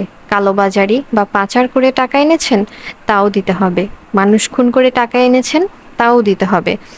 ঘুষ খেয়ে টাকা এনেছেন, তাও দিতে হবে। ঘুষ খেতেও ঘুষ দিতে শেখ হাসিনার জুড়ি মেলা ভার। টাকা না দিলে আপনাকে মুহূর্তের মধ্যে অপমান করে বের করে দিতে পারেন। আবার টাকা দিলেই আপনাকে সমাদর করে মর্যাদা দিয়ে চেয়ারে বসাতে পারেন। একদিন ধানমন্ডি 32-এ বঙ্গবন্ধু ভবনের লাইব্রেরি কক্ষে বসে আছেন শেখ হাসিনা এবং তার চাচাতো ভাই শেখ হেলাল। এমন সময় বজলুর রহমান জনৈক ব্যক্তিকে সঙ্গে করে নিয়ে এসে বলল, নেত্রী, ইনি একটা অনুষ্ঠান করতে চান। বজলুর রহমানের কথা শেষ না হতেই শেখ হাসিনা রেগে চেয়ার থেকে উঠে দাঁড়িয়ে উচ্চ কণ্ঠে আগন্তুক লোকটিকে বললেন, এখানে কি ইতরামি করতে এসেছেন? বাদরামির আর জায়গা পান না? আপনাকে না বলে দিয়েছি আমি যাব না? আবার এসেছেন বুঝি ফাতরামি করতে? আপনি কোথাকার কোন আলতুফালতু লোক তার ঠিক নাই, আর আমি আলতুফালতু লোকের আলতুফালতু অনুষ্ঠানে যাব এটা ভাবলেন কি করে? আমি জাতির জনক বঙ্গবন্ধুর কন্যা, আমার কি কোনো দাম নেই? যান, বেরিয়ে যান। এই লোককে বের করে দাও। এ লোক যেন আর ঢুকতে না পারে। ভদ্রলোক প্রথমে হকচকিয়ে গেলেও নিজেকে কোনো মতে সামলে নিয়ে ধীর পায়ে বেরিয়ে যাচ্ছেন। ভদ্রলোক দরজা পর্যন্ত যেতেই শেখ হেলালকে শেখ হাসিনা বললেন, ইহ, চান্দা দেয় না, আবার চিটাগাংয়ের লোক। এই কথা শুনে ভদ্রলোক ঘুরে দাঁড়িয়ে এনেছি বলে তার প্যান্টের দুই পকেট থেকে দুটি 100 টাকার বান্ডিল বের করে এক লাফে শেখ হাসিনার টেবিলের সামনে এসে পড়লেন। বঙ্গবন্ধু কন্যা শেখ হাসিনা চিলের মতো ছোঁ মেরে 100 টাকার বান্ডিল দুটি নিজের হাতে নিয়ে ভদ্রলোককে বলতে লাগলেন, বসেন বসেন, এই উনাকে চা নাস্তা খাওয়াও। শেখ হেলাল আবার টাকার বান্ডিল দুটি নেওয়ার জন্য জননেত্রী শেখ হাসিনার সাথে ভদ্রলোকের সামনেই কাড়াকাড়ি শুরু করলো। বঙ্গবন্ধু কন্যা শেখ হাসিনা এর মধ্যেই ভদ্রলোককে বলতে লাগলেন, ঠিক আছে ঠিক আছে, আমি যাব। অনুষ্ঠানটা একটু ভালো করে করেন। আপনি আসবেন, ঘন ঘন আসবেন। 1992 সাল থেকে যমুনা সেতুর নির্মাতা প্রতিষ্ঠান কোরিয়ান হুন্ডাই কোম্পানি বঙ্গবন্ধু কন্যা শেখ হাসিনাকে নিয়মিত চাঁদা দিয়ে আসতো। আর সেই জন্যই যমুনা সেতু উদ্বোধনের কয়েকদিন আগে উত্তরবঙ্গের জন্য নির্মিত গ্যাস লাইন সম্পূর্ণ ভেঙে যমুনা নদীতে পড়ে গেল। সংশ্লিষ্ট কর্তৃপক্ষ গ্যাস লাইন নির্মাণে হুন্ডাই কোম্পানির ত্রুটি, অনিয়ম, নিম্নমানের অভিযোগ আনলেও শেখ হাসিনার সরকার বেমালুম নীরব থাকে। বঙ্গবন্ধু কন্যা শেখ হাসিনা আওয়ামী লীগের কোনো নেতাকর্মীকে কখনোই নীতির কথা শোনাননি, আদর্শের কথা শোনাননি, ত্যাগের কথা শোনাননি। যেই তার কাছে গিয়েছে তাকেই তিনি কারণে অকারণে শুধু বলতেন, আমি নির্দেশ দিলাম মেরে লাশ ফেলে দাও, আমি লাশ চাই।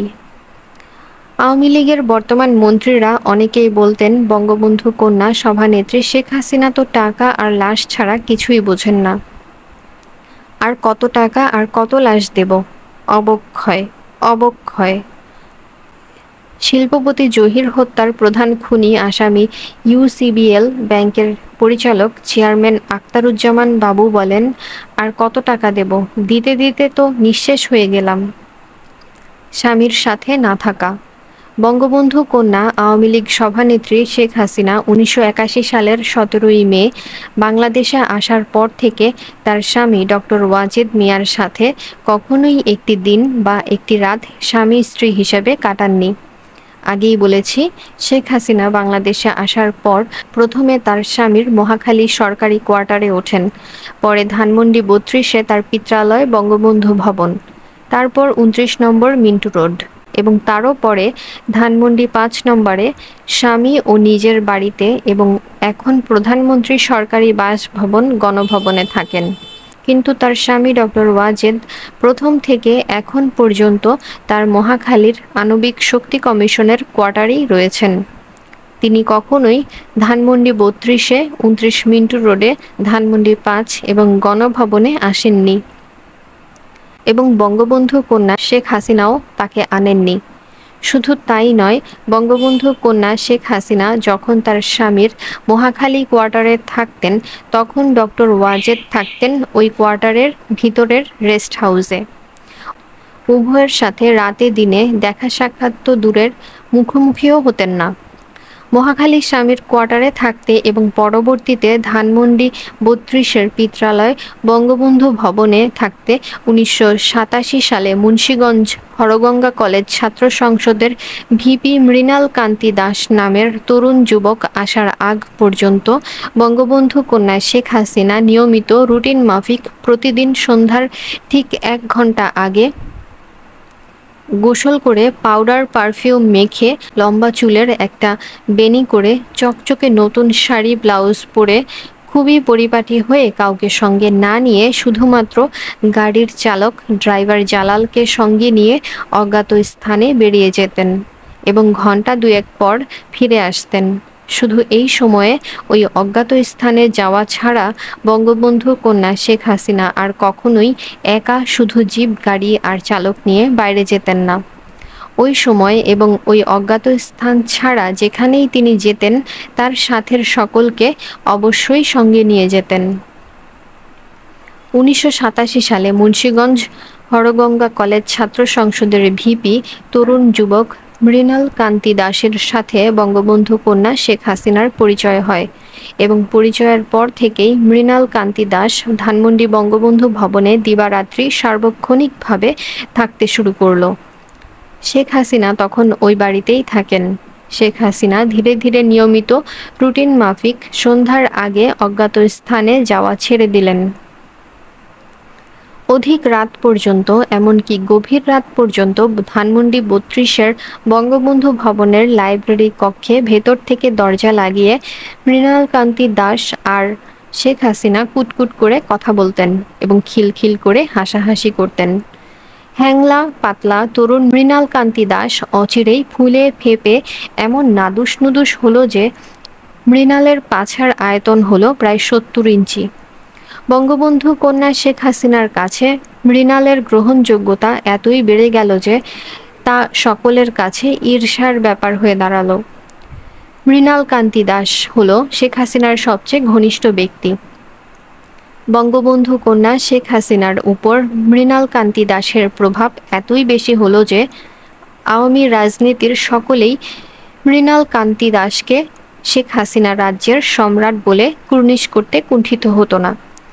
মৃণাল এতটাই ক্ষমতাবান হলো যে ১৯৯০ সালে আওয়ামী লীগের কেন্দ্রীয় কমিটির জেনারেল সেক্রেটারি, বর্তমান পরিবেশ ও বন মন্ত্রী সৈয়দা সাজেদা চৌধুরীকে অপমান অপদস্থ করে বঙ্গবন্ধু ভবন থেকে বের করে দিল। আওয়ামী লীগের সাধারণ সম্পাদিকা সৈয়দা সাজেদা চৌধুরী আওয়ামী লীগের সভানেত্রী বঙ্গবন্ধু কন্যা শেখ হাসিনার কাছে এর বিচার ও প্রতিকার না পেয়ে দলের ওয়ার্কিং কমিটির সভা পর্যন্ত এই ঘটনা তুলেছিলেন। এরপরে মৃণাল কান্তি দাস সর্বে সর্বা হয়ে পড়ল। বঙ্গবন্ধু কন্যা শেখ হাসিনার পোষ্য আত্মীয় বর্তমানে প্রধানমন্ত্রীর এপিএস বাহাউদ্দিন নাসিম এবং বর্তমানে প্রধানমন্ত্রী শেখ হাসিনার চিফ সিকিউরিটি নজিব আহমেদরা মৃণালের হুকুমে মৃণালকে সিগারেট এনে দিয়ে ধন্য হতো। বঙ্গবন্ধু ভবনে একদিন মৃণাল সহ 4-5 জন তাস খেলছে। বেলা তখন 3টা সাড়ে 3টা। এমন সময় বঙ্গবন্ধু কন্যা শেখ হাসিনার একমাত্র আপন মামা আকরাম মামু এসে কুভঙ্গিতে ইঙ্গিত করে মৃণালকে বললেন, এই মৃণাল, যাও না, তোমার জন্য না খেয়ে বসে আছে। মৃণাল বলল, আরে থাকতে দেন কিছুক্ষণ না খেয়ে। মৃণাল খেতে যাচ্ছে না, তাই শেখ হাসিনা না খেয়ে মৃণালের প্রতীক্ষা করছেন। আকরাম মামা সেই কথাই মৃণাল কান্তি দাসকে বললেন, কিন্তু আকরাম মামার এই কথা বলার বাচনভঙ্গি খুবই খারাপ এবং খুবই আপত্তিকর। আর মৃণাল কান্তি দাস যাদের সাথে বসে তাস খেলছিল তাদের কাছে আরও ক্ষমতা প্রদর্শনের জন্য আরও ডাট করে জবাব দিল, আরে থাকতে দেন কিছুক্ষণ না খেয়ে। অর্থাৎ বঙ্গবন্ধু কন্যা শেখ হাসিনাকে না খেয়ে তার জন্য আরও কিছুক্ষণ অপেক্ষা করতে দেন। মৃণাল কান্তি দাস হয়ে উঠল বঙ্গবন্ধু কন্যা শেখ হাসিনা রাজ্যের এক একক অধিপতি। মৃণালের কথাবার্তা, চালচলনে, আচার ব্যবহারে একক অধিপতির ছাপ পরিস্ফুটিত হতে লাগলো। একদিন মৃণাল কান্তি দাস বঙ্গবন্ধু কন্যা শেখ হাসিনার উপর রাগ করে চলে গেল। বঙ্গবন্ধু কন্যা শেখ হাসিনা নিজে গিয়ে রাগ ভাঙিয়ে মৃণাল কান্তি দাসকে সঙ্গে করে বঙ্গবন্ধু ভবনে নিয়ে এলেন। এর কিছুদিন পর মৃণাল কান্তি আবারও রাগ করে বঙ্গবন্ধু ভবন ত্যাগ করে চলে গেলে শেখ হাসিনা অনন্যোপায় হয়ে মৃণালকে আবারও বঙ্গবন্ধু ভবনে ফিরিয়ে আনলেন। 1991 সালের নির্বাচনে হেরে গিয়ে ধানমন্ডি 32 নম্বরের বঙ্গবন্ধু ভবন ত্যাগ করে বিরোধী দলীয় নেত্রী হিসেবে বঙ্গবন্ধু কন্যা শেখ হাসিনা মৃণাল কান্তি দাস ও তার 3 পোষ্য আত্মীয় নজিব, নাসিম ও নকিবকে সঙ্গে নিয়ে 29 নম্বর মিন্টু রোডের সরকারি বাসায় উঠলেন। বঙ্গবন্ধু কন্যা শেখ হাসিনা তার 3 পোষ্য আত্মীয় নজিব এবং নাসিম ও নকিবকে সঙ্গে নিয়ে মিন্টু রোডের বাসায় ওঠায় মৃণাল কান্তি দাস যার পরনাই অসন্তুষ্ট হলো। এই অসন্তুষ্টির এক পর্যায়ে মৃণাল কান্তি দাস বঙ্গবন্ধু কন্যা শেখ হাসিনার মিন্টু রোডের সরকারি বাসা ত্যাগ করে চলে গেল। মৃণাল কান্তি চলে যাওয়ার পর শেখ হাসিনা তিনবার নিজে স্বয়ং মৃণালকে ফিরিয়ে আনতে যান, কিন্তু মৃণাল কান্তি দাস ফিরে না এসে লোকের কাছে পরোক্ষভাবে বঙ্গবন্ধু কন্যা শেখ হাসিনার সাথে তার দৈহিক সম্পর্কের কথা প্রচার করতে থাকে। কথায় কথায় মৃণাল কান্তি দাস হাসতে হাসতে বলতে থাকে, শেখ হাসিনার শরীরে কোথায় কি আছে, কতটুকু আছে, আমি মৃণালের জানতে বাকি নেই। মৃণালের এসব কথা লোকে বঙ্গবন্ধু কন্যা শেখ হাসিনার কানে পৌঁছাতে লাগলো। বছর কয়েক পরে বাংলা নতুন শতাব্দী 1401 সালের 1 বৈশাখ প্রত্যুষে অন্য কেউ আসার আগেই মৃণাল কান্তি দাস 29 নম্বর মিন্টু রোডের দোতলার বারান্দায় এসে বঙ্গবন্ধু কন্যা শেখ হাসিনার সাথে দেখা করলে বঙ্গবন্ধু কন্যা শেখ হাসিনা দূরে ঘাস খেতে থাকা একটি ছাগল দেখিয়ে মৃণালকে বলেন, দেখ ওইটা হলো তুই। এর বছরখানেক পরে মৃণাল কান্তি দাস পুনরায় নিয়মিতভাবে বঙ্গবন্ধু কন্যা শেখ হাসিনার সাথে যোগ দিলেও পূর্বের অবস্থানে যেতে পারেনি। শেখ হাসিনা 1996 সালের 17 ফেব্রুয়ারি সন্ধ্যাবেলা ধানমন্ডি বঙ্গবন্ধু ভবনের ভেতরের গেটের সামনে পিছন দিক থেকে মৃণাল কান্তি দাস এর ভুঁড়ি জড়িয়ে ধরা ছাড়া আর তেমন কোনো পাত্তা দেননি। পাচার। এদেশের হিন্দু সম্প্রদায় চাকরিজীবী হোক আর ব্যবসায়ী হোক, অবলীলাক্রমে এই দেশের সকল ধন সম্পদ ভারতে পাচার করে।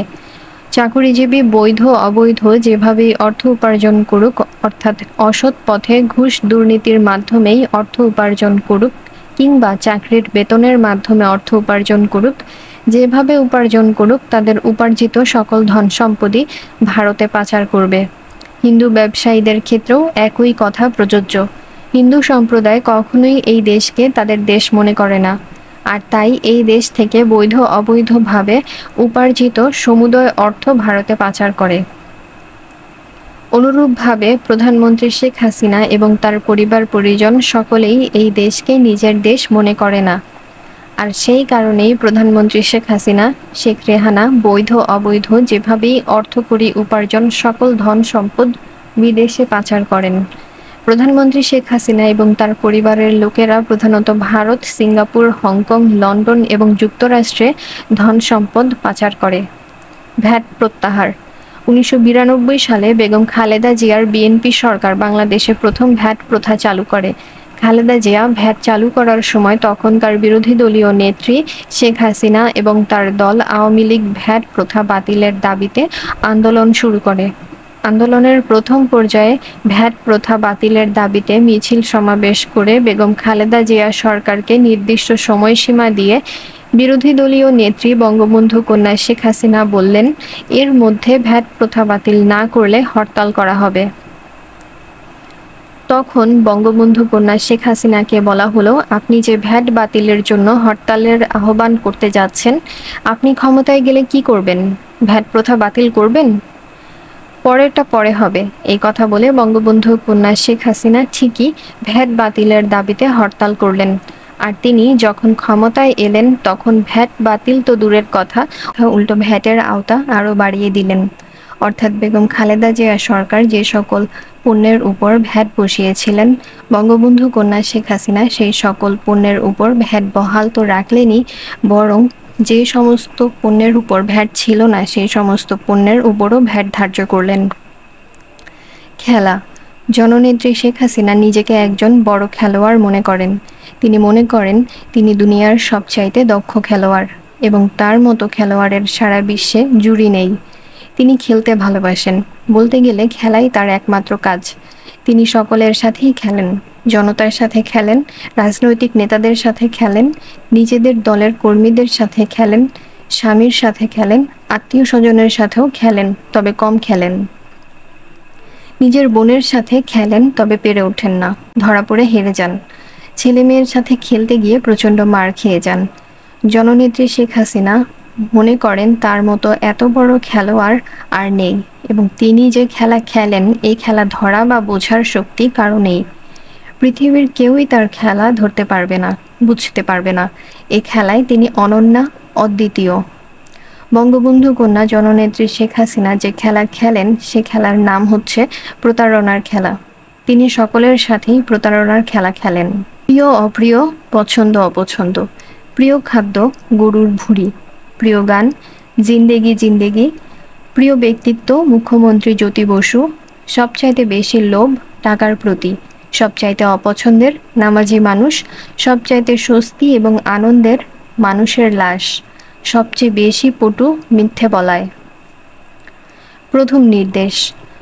বঙ্গবন্ধু কন্যা শেখ হাসিনার প্রথম নির্দেশ, মেরে ফেলো, মেরে লাশ ফেলে দাও।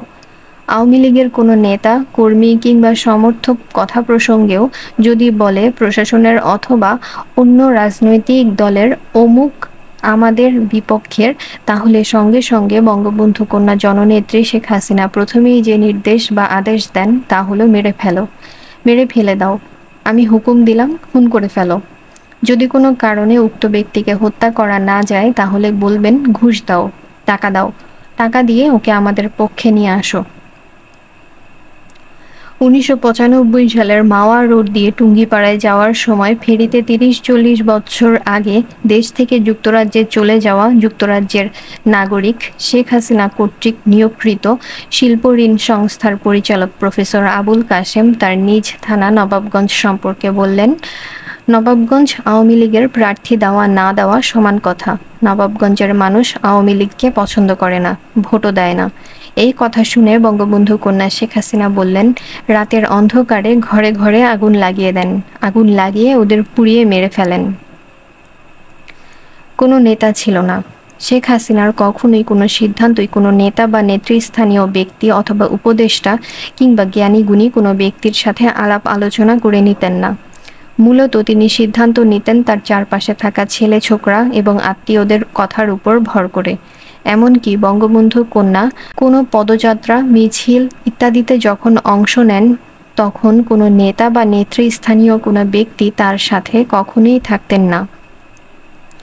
কোনো নেতা বা ওই জাতীয় কোনো ব্যক্তি ভুলক্রমে যদি বঙ্গবন্ধু কন্যা জননেত্রীর পাশে এসে পড়ত, তাহলে তার সাথে থাকা ছেলে ছোকরারা ওই নেতা বা ব্যক্তিকে কিল, ঘুষি, চড়, থাপ্পড় এমনকি লাথি গুঁতা দিয়ে তাড়িয়ে দিত।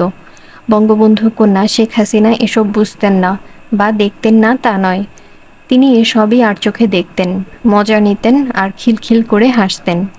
মূলত শেখ হাসিনার ইন্ধন ও আশকারার ফলেই তার সাথে থাকা ছেলে ছোকরারা নেতাদের সাথে ওই রকম চরম বেয়াদবি আচার আচরণ করতে সাহস পেত।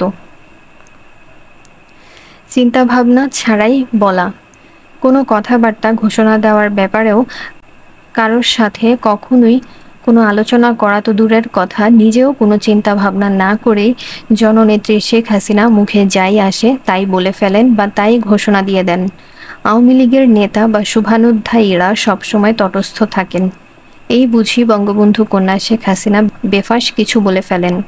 1997 সালের 10ই জানুয়ারি রমনা বটমূলে ছাত্রলীগের প্রতিষ্ঠাবার্ষিকীতে বক্তৃতা করার সময় জননেত্রী শেখ হাসিনা দেশের প্রধানমন্ত্রী হিসেবে তার মন্ত্রিসভার মন্ত্রী তোফায়েল আহমেদকে হাত তুলে দেখিয়ে হঠাৎ বলে উঠলেন, ওই যে তোফায়েল ভাইয়েরা 1973 সালে বাংলাদেশ ক্যাডার সার্ভিসে অযোগ্য লোকদের চাকরি দিয়েছিল। তার এই কথায় দাঁড়ালো তিনি বর্তমানে প্রধানমন্ত্রী হিসেবে বলছেন বা ঘোষণা করছেন বর্তমানে তারই মন্ত্রী তোফায়েল আহমেদ, সাবেক প্রধানমন্ত্রী, তারই পিতা শেখ মুজিবুর রহমানের আমলে 1973 সালে বাংলাদেশের প্রথম ক্যাডার সার্ভিসে অযোগ্য লোকদের চাকরি বা নিয়োগ দিয়েছে।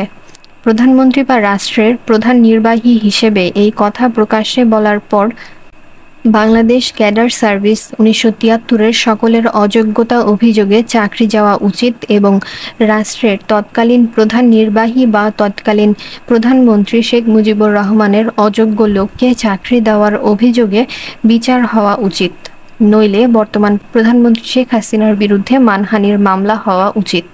রাজা বাদশাহ, রাষ্ট্রপতি, প্রধানমন্ত্রী। আওয়ামী লীগের জুনিয়র সারির নেতারা একদিন বঙ্গবন্ধু কন্যা শেখ হাসিনার পুত্র জয়কে বলছে, আপনি যখন প্রধানমন্ত্রী হবেন তখন আপনার সাথে আমরা আছি। জয় বলছে, প্রধানমন্ত্রী, রাষ্ট্রপতি মানুষের কাছে ভোট ভিক্ষা করে? ভোট ভিক্ষা করে কোনোদিন রাষ্ট্রপতি বা প্রধানমন্ত্রী হব না। যদি রাজা বানান তাহলে আছি, নইলে নাই। বঙ্গবন্ধু কন্যা শেখ হাসিনার সঙ্গে সঙ্গে বলেন, বাবা আমরা তো রাজাই, আগামীতে তো তুমিই রাজা হবা। তোমার নানা তো রাজাই ছিল, তোমার নানাই এই দেশ সৃষ্টি করেছে, এই দেশের মালিক তিনি। চাকর বাকররা ষড়যন্ত্র করে তোমার নানাকে মেরে সিংহাসন দখল করেছে। আলীবর্দী খাঁ যেমন বাংলার নবাব ছিলেন, তারপরে তার নাতি সিরাজউদ্দৌলা নবাব হয়েছিল। তোমার নানা শেখ মুজিবুর রহমানও বাংলাদেশের রাজা ছিল, আগামীতে তুমিই বাংলাদেশের রাজা হবে। রাজা বাদশাদের আধুনিক নামই রাষ্ট্রপতি, প্রধানমন্ত্রী। ওয়াদা। বঙ্গবন্ধু কন্যা শেখ হাসিনা নির্বাচনের আগে মূলত এবং প্রধানত 3টি ওয়াদা করেছিলেন। এই 3টি গুরুত্বপূর্ণ ওয়াদার প্রথমটি হচ্ছে রেডিও টেলিভিশন এর স্বায়ত্তশাসন, দ্বিতীয়টি হচ্ছে বিশেষ ক্ষমতা আইন 1974 বাতিল করবেন এবং তৃতীয় হচ্ছে বিচার বিভাগকে প্রশাসন থেকে আলাদা বা পৃথক করবেন। এই 3টি ওয়াদার প্রথমটি টেলিভিশন ও রেডিওর স্বায়ত্তশাসন, মাশাআল্লাহ, এটা বলা বা লেখার কোনো প্রয়োজনই পড়ে না। এরশাদ এর আমলে শেখ হাসিনা লক্ষ লক্ষবার টেলিভিশনকে বলেছেন সাহেব বিবি গোলামের বাক্স। বেগম খালেদা জিয়ার আমলে বিরতিহীন ও লাগামহীনভাবে এমন কোনো অনুষ্ঠান নেই যেখানে টেলিভিশনের কথা তিনি বিবি গোলামের বাক্স বলেননি। এখন সেই শেখ হাসিনা ক্ষমতায় এসে প্রধানমন্ত্রী হয়ে তার ওয়াদা এমনভাবে পূরণ করেছেন যে মানুষ এখন বলে বাপ বেটির বাক্স। আর দ্বিতীয় ওয়াদা বিশেষ ক্ষমতা আইন 1974। প্রধানমন্ত্রী শেখ হাসিনা বিনা বিচারে মানুষকে কারাগারে রাখার এই কালো আইনটি বাতিল করবেন কিভাবে, কোন যুক্তিতে? এই যে তার পিতা শেখ মুজিবের তৈরি করা কালো আইন, এই বিশেষ ক্ষমতা আইনেই প্রধানমন্ত্রী শেখ হাসিনার পিতা সাবেক প্রধানমন্ত্রী শেখ মুজিবুর রহমান মুক্তিযোদ্ধা সহ এদেশের হাজার হাজার নির্দোষ নিরপরাধ মানুষকে বিনা বিচারে কারাগারে আটকে রেখেছিল। পিতার সৃষ্টি করা মানুষকে নিগৃহীত করা ও অত্যাচার করা এই কালো আইন তিনি বাতিল করলে পিতার যোগ্য কন্যা ও উত্তরসূরি তিনি কিভাবে দাবি করবেন? তাই তিনি ক্ষমতায় যেই বলেন বিশেষ ক্ষমতা আইন ৭৪ সে তো বাতিল করার প্রশ্নই আসে না। এই তো যোগ্য পিতার যোগ্য কন্যা ও উত্তরসূরি। বাপকা বেটি এই কালো আইনটি শুধু পুরোপুরি বহালই রাখলেন না, এর কার্যকারিতাও প্রয়োগ করতে লাগলেন। কালো আইনের এর প্রয়োগ করতে যেয়ে বিরোধী দলের নেতাকে বিনা কারণে বিনা বিচারে কারাগারে আটকে রাখলে মহামান্য আদালত প্রধানমন্ত্রী শেখ হাসিনা সরকারকে শাস্তিস্বরূপ অর্থদণ্ড দেয়। এরপরও প্রধানমন্ত্রী শেখ হাসিনার ওয়াদার কথা তো মনে হয়ইনি, লজ্জাও হয়নি। হাজার হলেও বাবার তৈরি করা এবং রেখে যাওয়া, তাই কালো আইনটি বহালই রেখেছেন। এবং তৃতীয় ওয়াদা, বিচার বিভাগকে প্রশাসন থেকে আলাদা বা পৃথক করা নিয়ে তিনি ভুলেও টু শব্দ করছেন না, বেমালুম চেপে যাচ্ছেন। সপ্তাহে 2 দিন ছুটির কাহিনী। এক শুক্রবার বিকালে শেখ মুজিবের একমাত্র আপন ভাই শেখ নাসিরের বিধবা স্ত্রী শেখ হেলালের মা প্রধানমন্ত্রী শেখ হাসিনার সরকারি বাসভবন গণভবনে এসে প্রধানমন্ত্রী শেখ হাসিনাকে বললেন, মা, তোমাকে তো পাইই না, তুমি এত ব্যস্ত থাকো, এজন্য আমি আসিই না। খাটতে খাটতে তুমি একদম কাহিল হয়ে গেলে। এক কাম করো মা, সপ্তাহে 2 দিন ছুটি দিয়ে যাও, কর্মচারীরাও খুশি হবে নে, আমরাও তোমারে পাবানে। আপনি ঠিকই তো কইছেন চাচি। এই কথা বলে প্রধানমন্ত্রী শেখ হাসিনা তার পরের দিনেই সপ্তাহে 2 দিন ছুটি ঘোষণা করলেন। চারদিকে এবং পত্রপত্রিকায় সপ্তাহে 2 দিন ছুটি ঘোষণা নিয়ে আলোচনা সমালোচনার ঝড় উঠল। পত্রপত্রিকায় আলোচনা সমালোচনায় সবচাইতে বেশি গুরুত্ব সহকারে বিষয়ের সাথে যা বলা হলো তা হলো সরকারের নীতি নির্ধারকরা সপ্তাহে 2 দিন ছুটির ব্যাপারে কিছুই জানেন না। এমনকি মন্ত্রিসভার সদস্যরাও এই ব্যাপারে কিছুই জানেন না এবং সপ্তাহে 2 দিন ছুটির দাবিও কেউ করেনি। তাহলে কার সাথে আলোচনা করে পরামর্শ করে সপ্তাহে 2 দিন ছুটি দেওয়া হলো? এই নিয়ে পত্রপত্রিকায় অনেক দিন পর্যন্ত হইচই চলল। প্রশ্নই থেকে গেল, উত্তর মিলল না। কেউ জানতেও পারল না, বুঝতে পারল না, আবিষ্কার করতে পারল না এই যে চাচি ভাতিজির কাণ্ড। কাকে প্রথম সৎ হতে হবে? আমাদের দেশের যে করুণ অবস্থা, এই অবস্থায় কার প্রথম সৎ হওয়া প্রয়োজন বা কাকে প্রথম সৎ করা দরকার? সারা দেশের সমস্ত প্রশাসনের রন্ধ্রে রন্ধ্রে অসৎ ব্যক্তিদের যে অসততা, এই অসততার হাত থেকে মুক্তি পেতে হলে, দেশকে বাঁচাতে হলে প্রশাসনের কোন ব্যক্তিকে প্রথম সৎ হতে হবে? দেশকে বাঁচাতে হলে প্রশাসনের কোন ব্যক্তিকে প্রথম সৎ হতে হবে?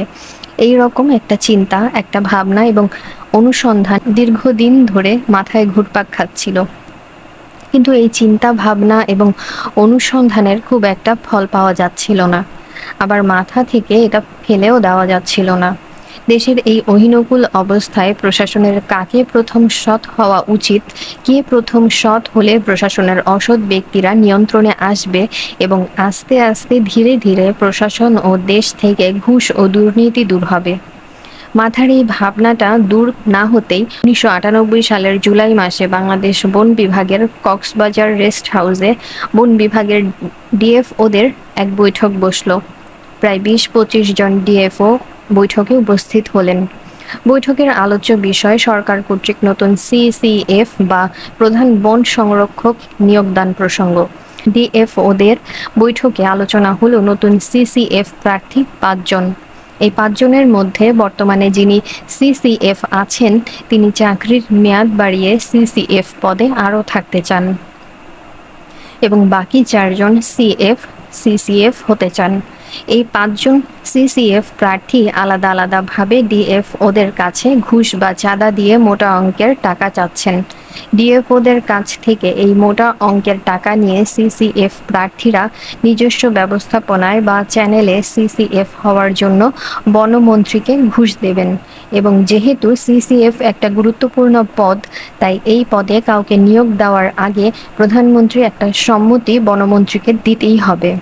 আর তাই সিসিএফ প্রার্থীদের কাছ থেকে নেওয়া ঘুষের টাকা থেকে একটা বড় অংশ প্রধানমন্ত্রীকে বনমন্ত্রীর দিতে হবে, নইলে সিসিএফ পদে নিয়োগ দেওয়া হবে না। বনমন্ত্রী ও প্রধানমন্ত্রীকে ঘুষ দেওয়ার এই প্রতিযোগিতায় যে প্রার্থী সর্বোচ্চ ঘুষের টাকা দেবেন তিনি সিসিএফ হবেন। এই জন্যই সিসিএফ প্রার্থীরা ডিএফওদের কাছে মোটা অঙ্কের টাকা দাবি করেছে। ডিএফওদের আলোচ্য বিষয় হলো, আমরা সিসিএফ প্রার্থীকে টাকা দেব। তিনি সিসিএফ না হয়ে যে প্রার্থীকে টাকা দেব না সেই প্রার্থী সিসিএফ হয়ে যায়, তাহলে তো আমাদের বদলি করে হেডকোয়ার্টারে নিয়ে কর্মহীন করে রাখা হবে। ডিএফও হিসেবে ফিল্ডে থেকে দেদারসে টাকা তারা কামাচ্ছে তা বন্ধ হয়ে যাবে। তাই সর্বসম্মতিক্রমে ডিএফওগণ সিদ্ধান্ত নিল যে সকল সিসিএফ প্রার্থীকে সমান টাকা দেওয়া হবে, এবং দেওয়া হলোও তাই। যিনি নতুন সিসিএফ হয়েছেন তিনি মন্ত্রী ও প্রধানমন্ত্রীর টাকা একত্রে বনমন্ত্রীর কাছে না দিয়ে আলাদাভাবে ভিন্ন ভিন্ন করে দিয়েছেন। নতুন সিসিএফ জনাব আব্দুস সাত্তার প্রধানমন্ত্রীর অংশ বনমন্ত্রীর হাতে না দিয়ে সোজা চলে গেলেন ঢাকার বেইলি রোডের টাঙ্গাইল মিষ্টি ঘরের ঠিক সাথে লাগা পিছনে ৩য় তলা বিল্ডিং ১২ নং নিউ বেইলি রোডে, যেখানে প্রধানমন্ত্রী শেখ হাসিনার ক্যাশিয়ার কাম ছোট বোন শেখ রেহানা অর্ধ বিকলাঙ্গ স্বামী শফিক সিদ্দিকী ঢাক ঢোল পিটিয়ে তদবিরকারক চেম্বার খুলেছেন। সেখানে গিয়ে শফিক সিদ্দিকীকে না পেয়ে সিসিএফ প্রার্থী আব্দুস সাত্তার গেলেন শেখ হাসিনা ও শেখ রেহানার মালিকানাধীন বিজয়নগরের সুং গার্ডেন চাইনিজ রেস্টুরেন্টে।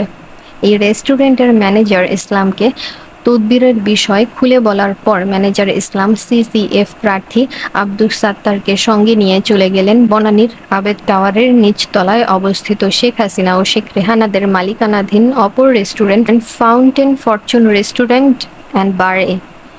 সিসিএফ প্রার্থী আব্দুস সাত্তার এখানেই শফিক সিদ্দিকীর হাতে প্রধানমন্ত্রীর অংশটা দিলেন এবং তিনি নতুন সিসিএফ নিয়োগ পেলেন। সুরে সুরে কথা বলা। রাজনীতিতে সুরে সুরে কথা বলতে হয়। পার্টি বা সংগঠনের মূল নেতা বা নেত্রী যিনি, তার সুরে সুরে কথা বলতে হয়। আপনি যে পর্যায়ের নেতা বা কর্মী হন না কেন, পার্টি বা সংগঠনের অথবা রাষ্ট্রের মূল নেতা যিনি, যার হাতে মূল ক্ষমতা, তিনি যদি চৈত্রের ভরদুপুরেও বলেন এখন রাত, আপনাকেও তাই বলতে হবে। যদিও তখন ভরদুপুর, তবু ভুলেও তা বলতে পারবেন না। যদি সুরে সুরে কথা না বলে সত্য কথা বলেন, তাহলেই আপনি নেতার কাছে হবেন অগ্রহণযোগ্য ব্যক্তি।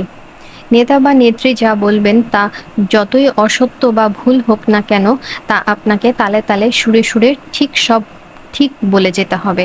যদি তা না পারেন, তাহলে আর যা হোক রাজনীতিতে শাইন করতে পারবেন না, যোগ্য হতে পারবেন না। আর রাজনীতিতে যিনি মূল নেতা বা নেত্রী বা ক্ষমতার মূল মালিক, অর্থাৎ যিনি ক্ষমতার কেন্দ্রবিন্দু, তার কাজ হয় যে তার সাথে তাল মিলিয়ে সুরে সুরে কথা বলবে বা কাজ করবে, তাকেই সবচেয়ে যোগ্য ও আনুগত্যশীল মনে করা। এর বাইরে তিনি আর কিছুই মনে করতে পারবেন না। অর্থাৎ ভুল করেই হোক অথবা ইচ্ছে করেই হোক, তিনি দিনকে রাত বলেছেন। আর অধীনস্থ কোনো নেতা বা কর্মী যদি তা শুধরে দেয়, তাহলেই তিনি ধরে নেন অধীন এই লোক তার প্রতি আনুগত্যশীল নয়, যোগ্যও নয়। বাংলাদেশের প্রেক্ষাপটে, বিশেষ করে আওয়ামী লীগ সভানেত্রী প্রধানমন্ত্রী শেখ হাসিনার ক্ষেত্রে, তিনি যা বলবেন বা করবেন তা সঠিক হোক বা না হোক, অবশ্যই বলতে হবে ঠিক, সবটাই ঠিক। বঙ্গবন্ধু কন্যা শেখ হাসিনার রাজনীতিতে প্রথম কথা হচ্ছে তার কোনো ভুল থাকতে পারে না। কেউ যদি মনে করে তার ভুল হয়েছে, তাহলে তাকে রাজনীতির প্রথম কথা পুনরায় স্মরণ করতে হবে। ঠিক ঠিক নেত্রী, আপনি যা বলেছেন বা যা করেছেন তা সব ঠিক। শেখ হাসিনার রাজনীতিতে যারা এভাবে চলেছে তারাই উপরে উঠেছে এবং সফল হয়েছে। কোনো শিক্ষা নেয়নি। রাষ্ট্রনায়ক বা রাজনৈতিক নেতাদের ইতিহাসে সবচাইতে ক্ষমতাধর ব্যক্তি, যার মুখের কথায় লক্ষ কোটি মানুষ উদ্বেলিত হতো, যার আঙ্গুলের ইশারায় সারি সারি মানুষ মৃত্যুর দিকে ছুটে যেত, পরম করুণাময় আল্লাহর দরবারে হাত তুলে নিজের জন্য দোয়া করার কথা ভুলে গিয়ে যার জন্য মানুষ দোয়া করত, তিনি শেখ মুজিবুর রহমান। কেউ কেউ তাকে জাতির পিতা বঙ্গবন্ধু শেখ মুজিবুর রহমান বলেন, কেউ কেউ বলেন না। এদেশের বেশিরভাগ মানুষ জাতির পিতা বঙ্গবন্ধু বলেন না, স্বীকার করেন না এবং মানেন না। কিন্তু তিনি যে বাংলাদেশের প্রধানমন্ত্রী এবং রাষ্ট্রপতি, এটা সকলেই স্বীকার করেন। 1975 সালের 15ই আগস্ট মসজিদে ফজরের আজান হচ্ছে। আসসালাতু খায়রুম মিনান নাওম, আসসালাতু খায়রুম মিনান নাওম। মুসল্লিরা শয্যা ছেড়ে নামাজে যাচ্ছে, ঠিক সেই সময়ে বাংলাদেশের সবচাইতে ক্ষমতাধর ব্যক্তি রাষ্ট্রপতি শেখ মুজিবুর রহমান বাঁচার জন্য, শুধু বাঁচার জন্য দীর্ঘ 3 ঘন্টা 3.5 ঘন্টা কত চেষ্টা তদবির না করেছেন। তার প্রাণ বাঁচানোর জন্য সেনাবাহিনীর প্রধানের কাছে ফোন করেছেন, সেনাবাহিনীর ঢাকা ব্রিগেড কমান্ডারের কাছে ফোন করেছেন, তার নিরাপত্তার দায়িত্বে নিয়োজিত সেনা ইউনিট প্রধানের কাছে ফোন করেছেন, পুলিশের আইজির কাছে ফোন করেছেন, পুলিশ কন্ট্রোল রুমে ফোন করলেন, গণভবনে ফোন করলেন, কিন্তু কোনো জায়গা থেকেই একটু সাড়া শব্দও এলো না। সর্বশক্তিমান পরম করুণাময় আল্লাহ রাব্বুল আলামিন শেখ মুজিবুর রহমান ও তার পরিবার পরিজনের জীবন রক্ষার জন্য একটি মানুষকেও পাঠালেন না। যে ব্যক্তির এত লোকজন, এত ঢাল তলোয়ার, এত অনুসারী, এত ক্ষমতা, তাকে সাহায্য করতে, তার প্রাণ বাঁচাতে কেউই এগিয়ে এলো না। মানুষের জন্য নিবেদিত প্রাণ, দেশপ্রেমিককে বন্দি করে, বিচার না করে বন্দি দশায় হাতে হ্যান্ডকাপ করা অবস্থায় সামনে থেকে বুকে গুলি করে হত্যা করে পবিত্র পার্লামেন্টে দাঁড়িয়ে দম্ভের সাথে কোথায় আজ সিরাজ শিকদার বলে ও দম্ভ করা স্বাধীনতার ইস্তেহার পাটকারী এম.এ রশিদ, শেখ মুজিবের ভাগ্নে শেখ শহীদ যখন ছাত্রলীগের সভাপতি, তখন এম.এ রশিদ ছাত্রলীগের সাধারণ সম্পাদক।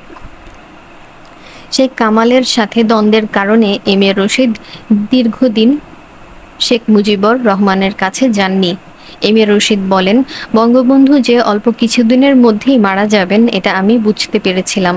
শেখ মনি ভাইয়ের অনুরোধে 75-এর জুলাই আগস্টে আমি যখন গণভবনে বঙ্গবন্ধুর সাথে দেখা করতে যাই, আমাকে দেখেই বঙ্গবন্ধু বলে উঠলেন, পৃথিবীতে এমন কেউ আছে যে আমার দরবারে হাজির হবে না, বলে অট্টহাসি দিলেন।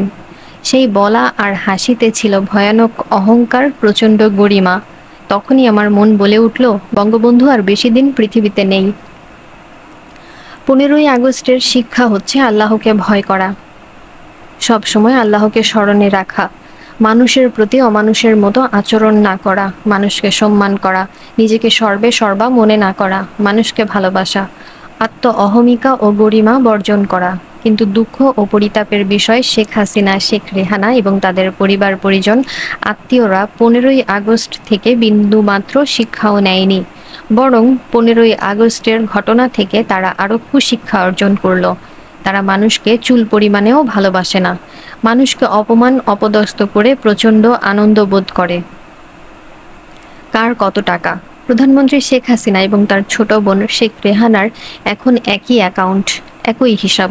দুই বোনের মধ্যে অনেক ঝগড়াঝাটির পর দুজনে মিলে একটি অ্যাকাউন্ট হওয়ার বিনিময়ে আপোস করা হয়েছে। এই দুই বোনের বর্তমানে আমেরিকায় 3টি ডিপার্টমেন্টাল স্টোর হয়েছে। এর একটি চালায় প্রধানমন্ত্রী শেখ হাসিনার মেয়ে পুতুল ও তার স্বামী, অপরটি চালায় প্রধানমন্ত্রী শেখ হাসিনার ছেলে জয় এবং তৃতীয়টি চালায় প্রধানমন্ত্রীর ছোট বোন শেখ রেহানার ছেলে ববি। এছাড়া এই দুই বোনের বিভিন্ন দেশে প্রায় 3 থেকে 4 হাজার কোটি টাকা নগদ আছে। প্রধানমন্ত্রীর চাচাতো ভাই শেখ হেলাল এমপি প্রায় 1000 কোটি কোটি টাকার উপরে মালিক। প্রধানমন্ত্রীর চাচাতো বোন লুনা এবং মিনা শত শত কোটি টাকার মালিক। প্রধানমন্ত্রীর অপর চাচাতো ভাই রুবেল ও তার অন্যান্য ভাইয়েরা শত কোটি টাকার মালিক হয়েছে। প্রধানমন্ত্রীর চাচাতো চাচা শেখ হাফিজুর রহমান টোকন প্রায় 500 কোটি টাকার মালিক।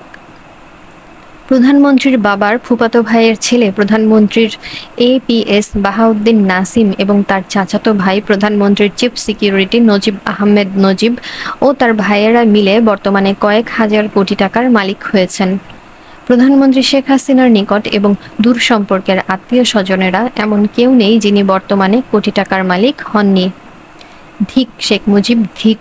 71 সালের 25শে মার্চ পাকিস্তানি সৈন্যরা দৈনিক ইত্তেফাক পত্রিকা জ্বালিয়ে দিলে তড়িৎ গতিতে পাকিস্তানের প্রেসিডেন্ট ইয়াহিয়া খান ইত্তেফাকের মালিক ব্যারিস্টার মইনুল হোসেনের ক্ষতিপূরণ বাবদ নগদ 10 লক্ষ টাকা দেয় এবং মুক্তিযুদ্ধের সময় মইনুল হোসেনরা লন্ডন, জার্মানি ঘুরে অত্যাধুনিক অফসেট মেশিন কিনে আনলেন, কিন্তু মুক্তিযুদ্ধে অংশ নিলেন না।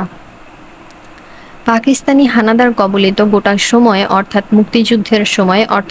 মুক্তিযুদ্ধের গোটা 9 মাস মইনুল হোসেনরা পাকিস্তান প্রেস থেকে বিনা পয়সায় ইত্তেফাক পত্রিকা বের করলেন।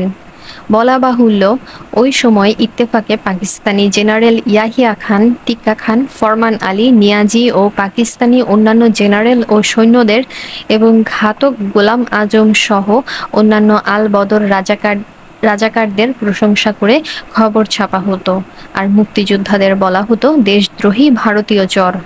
অর্থাৎ ইত্তেফাক যখন মুক্তিযুদ্ধের বিপক্ষে অবস্থান নিয়ে পাকিস্তানি তাবেদারি ও দালালিতে লিপ্ত ছিল এবং দালালি ও তাবেদারির পুরস্কার হিসেবে পাকিস্তান সরকারের সমস্ত বিজ্ঞাপন ইত্তেফাক পেত। অপ্রত্যাশিতভাবে হঠাৎ 16ই ডিসেম্বর দেশ স্বাধীন হয়ে যাওয়ায় ইত্তেফাকের মালিক আনোয়ার হোসেন মঞ্জুরা পাকিস্তান সরকারের কাছ থেকে দালালি ও তাবেদারির পুরস্কার স্বরূপ পাওয়া বিজ্ঞাপনের বিলের টাকা নিতে পারেনি। লক্ষ প্রাণের বিনিময়ে দেশ স্বাধীনের পরে পূর্ব পরিচয়ের সূত্র ধরে স্বাধীন দেশের কর্ণধার শেখ মুজিবুর রহমানের কাছ থেকে পাকিস্তানি দালালির ও তাবেদারির সেই বিলের টাকা নেয় কোনো বিবেকবান মানুষ কি এই বিলের টাকা দিতে পারে? এজন্যই কি লক্ষ লক্ষ মানুষের জীবন আর মা বোনের ইজ্জতের বিনিময়ে বাংলাদেশ স্বাধীন করা হয়েছে? ধিক শেখ মুজিব, ধিক! এদেশের মুক্তিপাগল দামাল ছেলেরা প্রাণের মায়া ছিন্ন করে দেশমাতৃকার মুক্তির জন্য প্রাণপণ লড়াই করেছে। হানাদার পাকিস্তানি বাহিনীর সাথে মুখোমুখি যুদ্ধ করেছে। ঠিক তখন পাকিস্তান সরকার মুক্তিযুদ্ধ নস্যাৎ করার জন্য ইপিএস এর পরীক্ষা নিল। নিজের প্রাণের বিনিময়ে পাকিস্তানি হানাদারদের কবল থেকে দেশ ও দেশের মানুষকে বাঁচানোর সেই অগ্নি পরীক্ষার দিনে বাংলার দামাল ছেলেরা পাকিস্তানের বিরুদ্ধে যুদ্ধ শুরু করলো। আর স্বার্থান্বেষী চরম সুবিধাবাদী কতিপয় ব্যক্তি পাকিস্তান সরকারের দেওয়া সেই ইপিএস পরীক্ষায় অংশ নিল এবং দেশপ্রেম বিবর্জিত ওই ব্যক্তিরা ইপিএস পরীক্ষায় উত্তীর্ণ হয়ে ইস্ট পাকিস্তান ক্যাডার সার্ভিসের চাকরিতে যোগ দিল। লক্ষ প্রাণের বিনিময়ে দেশ স্বাধীনের পরে মুক্তিযুদ্ধের সাথে সম্পর্কহীন শেখ মুজিবুর রহমান ওই বিশ্বাসঘাতক দেশদ্রোহীদের স্বাধীন বাংলাদেশ ক্যাডার সার্ভিসের চাকরিতে পুনর্বহাল করেন। কিন্তু কেন? ন্যূনতম বিবেক থাকলে কি এটা সম্ভব? শেখ মুজিব, ঠিক! মানুষের জন্য নিবেদিত প্রাণ দেশপ্রেমিক সর্বহারা দলের নেতা কমরেড সিরাজ শিকদারকে বিনা বিচারে বন্দি দশায় হাতে হ্যান্ডকাপ পরা অবস্থায় সম্মুখ থেকে গুলি করে হত্যা করে। মহান জাতীয় সংসদে দাঁড়িয়ে আজ কোথায় সিরাজ শিকদার বলে আস্ফালন করা শেখ মুজিব হয়েছে বিবেকহীন এক কাপুরুষ। ডায়েরির পাতা। তুমি যা চেয়েছিলে তাই হয়েছে। তুমি চেয়েছিলে যেন তেন প্রকারে একবার শুধু ক্ষমতায় যাওয়া, তাই হয়েছে। দেশের জন্য, জাতির জন্য কিছু করতে হলে যে ত্যাগ স্বীকার করা প্রয়োজন তা তুমি করতে কখনোই প্রস্তুত ছিলে না। প্রথম থেকেই শুধু ক্ষমতায় যাওয়ার জন্য তুমি সর্বদা ব্যস্ত ছিলে এবং তাই হয়েছে। না, তুমি দেশের জন্য কিছুই করতে পারবে না, কেননা দেশের জন্য কিছু করার মন তোমার নেই। মানুষের জন্য কিছু করার মন নেই বলেই তোমার ইচ্ছেও নেই, আর ইচ্ছে নেই বলেই তোমার উপায়ও নেই। যদি তোমার ইচ্ছে থাকতো তাহলে কিছু একটা উপায় হতো, কিন্তু জাতির জন্য কিছু করার ইচ্ছে তোমার নেই, কাজেই উপায়ও নেই। আমরা তোমাকে ক্ষমা করতে চাই, কিন্তু কোনো বিচারেই ক্ষমা করতে পারি না। তুমি ক্ষমার অযোগ্য। তুমি প্রার্থনা করো আল্লাহ রাব্বুল আলামিন যেন তোমাকে ক্ষমা করার সামর্থ্য আমাদের দেন। 1981 সালের 12ই জুন যখন তুমি তোমার পিতার ধানমন্ডি 32 নম্বরের বাড়িটি এবং অলংকার সহ যাবতীয় জিনিস 72 পৃষ্ঠার একটি ইনফেন্ট্রিতে সই করে বুঝে নিচ্ছিলে, তখনই মনে হচ্ছিল তুমি মানুষ না, অন্য কিছু। তুমি যখন খুঁটিয়ে খুঁটিয়ে সব বুঝে নিচ্ছিলে, সবাই হতবাক হয়ে তোমার দিকে তাকিয়েছিল। কীরকম ধীর, স্থির এবং অবলীলা ক্রমে তুমি বলছিলে, আমার কানের দুল 3টা কই, আমার নাকের ফুল 2টা কই, আমার হাতের 40টা চুড়ি কই, ইত্যাদি ইত্যাদি তুমি বলছিলে, আর সরকারি কর্তৃপক্ষ একটা একটা করে সব বুঝিয়ে দিচ্ছিল। সেই দিনটার কথা আমার আজও মনে আছে। সেদিন তোমাকে দেখে মনেই হয়নি যে এই বাড়িতে তোমার পিতৃকুলের সব শেষ হয়ে গেছে। তুমি এমনভাবে গুনে প্রায় 70 লক্ষ টাকার গয়না সহ অন্যান্য মালামাল বুঝে নিলে যে তাতে মনে হলো তুমি মানুষ নও, অন্য কোনো কিছু। কারো লেখা পড়ো না, কোনো বই পড়ো না, ভালো কথা শোনো না। তোমার নাম শেখ হাসিনা। তুমি পিতৃমাতৃহীন, স্বামী কর্তৃক পরিত্যক্ত এক রমণী। তোমার মেয়ের ভাষায় তুমি বহুরূপী। তোমার প্রিয় গৃহভৃত্য রমাকান্ত, যাকে তুমি ভালোবাসতে, সেও তোমাকে ভালোবাসতো, কিন্তু সেও তোমার কাছে রইল না। তুমি এমন এক প্রাণী। শিক্ষা, এসবই তুমি আমাদের দিয়েছ। তোমার কাছ থেকেই এসব আমাদের পাওয়া। তুমি যা দিয়েছ তার সবটুকুই আমরা পেয়েছি। নতুন করে তোমার কাছ থেকে আমাদের আর কিছুই পাওয়ার নেই। তাই তুমি যা দিয়েছ তা আমরা সকলের কাছে ফাঁস করে দিতে চাই।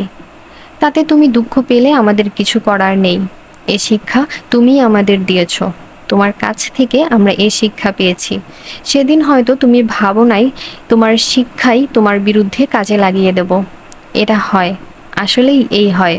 তোমার মতো যারা এই শিক্ষা দেয় তারা কেউই ভাবে না এই শিক্ষা একদিন তাদের বিরুদ্ধেই কাজে লেগে যাবে। তাই হয়তো তুমিও ভাবনি। তোমাকে অসংখ্য ধন্যবাদ। একেবারে খালি হাতে বিদায় না দিয়ে অন্তত শিক্ষাটা দিয়েছিলে, নইলে তো মাঠে মারা যেতে হতো। তোমার দেয়া শিক্ষাটা বেঁচে কিনে অন্তত বাঁচার চেষ্টা করি। শেষবারের মতো বলি, তুমি দুঃখ করো না। বিশ্বাস করো, তোমার বিরুদ্ধে এছাড়া আমাদের আর কিছুই করার ছিল না। জানি বিশ্বাস করবে না, কারণ তোমার মাঝে বিশ্বাস বলে কিছুই নেই। মুক্তিযুদ্ধের চেতনা। মুক্তিযুদ্ধের চেতনা হচ্ছে মানুষের মনন জগতের এক ধরনের অনুভূতি, যে অনুভূতির ফলে একটা জাতির মন মানসিকতার আমূল পরিবর্তন ঘটে। এই পরিবর্তনের ফলে গোটা জাতি মন থেকে পুরনো ধ্যান ধারণা, ব্যক্তি স্বার্থপরতা ঝেড়ে ফেলে নতুন মন ও ভাবনা নিয়ে গড়ে ওঠে। এই মন ও ভাবনাকে বলা হয় চেতনা। আর এই গড়ে ওঠা নতুন মন ও ভাবনা বা চেতনা হচ্ছে নিজের চাইতে অন্যকে বেশি বড় করে দেখা, বেশি ভালোবাসা, নিজের ব্যক্তি স্বার্থের চাইতে দেশ ও জাতির স্বার্থকে বেশি বড় করে দেখা, নিজের সুখ দুঃখ ভুলে গিয়ে অন্যের সুখ দুঃখকে প্রাধান্য দেওয়া। একটা জাতির এই জীবনে এই চেতনা বছর বছর আসে না। একটি বিশেষ মুহূর্তে, একটি বিশেষ প্রয়োজনে হাজার হাজার বছর পর একটা জাতির জীবনে এরূপ একটি চেতনার জন্ম বা সৃষ্টি হয়। আর একটা জাতির জীবনে যখনই এই চেতনার সৃষ্টি হয়, তখনই এই জাতি ব্যক্তি স্বার্থের ঊর্ধ্বে উঠে একে অপরকে নিজের মতো ভালোবাসে। কখনো কখনো নিজের চাইতে অন্যকে বেশি ভালোবাসে। নিজের চাইতে অন্যকে বেশি ভালোবাসা বা অন্যকে নিজের মতো করে ভালোবাসার চেতনাকেই বলা হয় মুক্তিযুদ্ধের চেতনা। জাতির জীবনে যখনই এই চেতনার জন্ম হয়, তখনই সে জাতি মাথা তুলে দাঁড়ায়। পৃথিবীর কোনো শক্তি আর সেই জাতিকে দাবিয়ে রাখতে পারে না। অন্যকে নিজের চাইতে বেশি ভালোবাসার চেতনা হাজার হাজার বছর পর বাঙালি জাতির জীবনে এসেছিল ৭১ মহান মুক্তিযুদ্ধের সময়। ৭১ সালে বাঙালি জাতি নিজের সুখ দুঃখের চাইতে অন্যের সুখ দুঃখকে বড় করে দেখেছে, বেশি করে দেখেছে। নিজের চাইতে অন্যকে বেশি ভালোবাসার বা অন্যকে নিজের মতো ভালোবাসার চেতনা বারবার আসে না। হাজার বছরে একটা জাতির জীবনে একবার এই চেতনা আসে। জাতির জীবনে যখন এই চেতনা আসে, তখন গোটা জাতি সকল প্রকার অন্যায়, অবিচার, স্বার্থপরতা, পরাধীনতা ইত্যাদি সকল কিছুর বিরুদ্ধে রুখে দাঁড়ায় এবং মুক্তির লড়াই শুরু করে। বাঙালির হাজার বছরের ইতিহাসে একমাত্র ৭১-এর মুক্তিযুদ্ধের সময়ই বাঙালি এই চেতনায় উদ্বুদ্ধ হয়েছিল এবং গোটা বাঙালি জাতি তখন সকল প্রকার ব্যক্তি স্বার্থের ঊর্ধ্বে উঠে দেশ ও জাতির স্বার্থকে বড় করে দেখেছে, অন্যকে নিজের চাইতে বেশি ভালোবেসেছে, সমস্ত বিদেশি পণ্য বর্জন করে দেশীয় দ্রব্য ব্যবহার করেছে। এক কথায়, মুক্তিযুদ্ধের চেতনা হচ্ছে নিজের চাইতে অন্যকে বেশি ভালোবাসা, নিজের ব্যক্তি স্বার্থের চাইতে দেশ ও জাতির স্বার্থ বেশি দেখা। স্বাধীনের পর দেশপ্রেম বিবর্জিত রাজনৈতিক নেতৃত্ব রাষ্ট্রীয় ক্ষমতায় এসে মুক্তিযুদ্ধের এই চেতনাকে ধ্বংস করে দিয়েছে। আর এই মুক্তিযুদ্ধের চেতনা ধ্বংসকারী দেশপ্রেম বিবর্জিত রাজনৈতিক নেতৃত্বের নেতৃত্ব দিয়েছিলেন শেখ মুজিবুর রহমান। বলা যায়, শেখ মুজিবের নেতৃত্বেই মুক্তিযুদ্ধের চেতনা ধ্বংস হয়েছে। আমার শেখ মুজিবের ও শেখ হাসিনার ফাঁসি চাই। ইতিহাস সাক্ষ্য দেয়, ইংল্যান্ডের ক্রোমওয়েল রাজতন্ত্রের ক্ষমতা লোভ করে নিজেই ক্ষমতার অপব্যবহার করে একজন স্বৈরাচারী হয়েছিলেন, কিন্তু ইংল্যান্ডের গণতান্ত্রিক জনতা তাকে ক্ষমা করেনি। দেশের প্রচলিত আইনে তার বিচার করা হয়েছিল তার মৃত্যুর পর। এই বিচার প্রিভি কাউন্সিল পর্যন্ত গড়িয়েছিল। এবং তার ফাঁসি হয়েছিল। কবর হতে তার হাড়গোড় তুলে ফাঁসির কাষ্ঠে ঝুলানো হয়েছিল।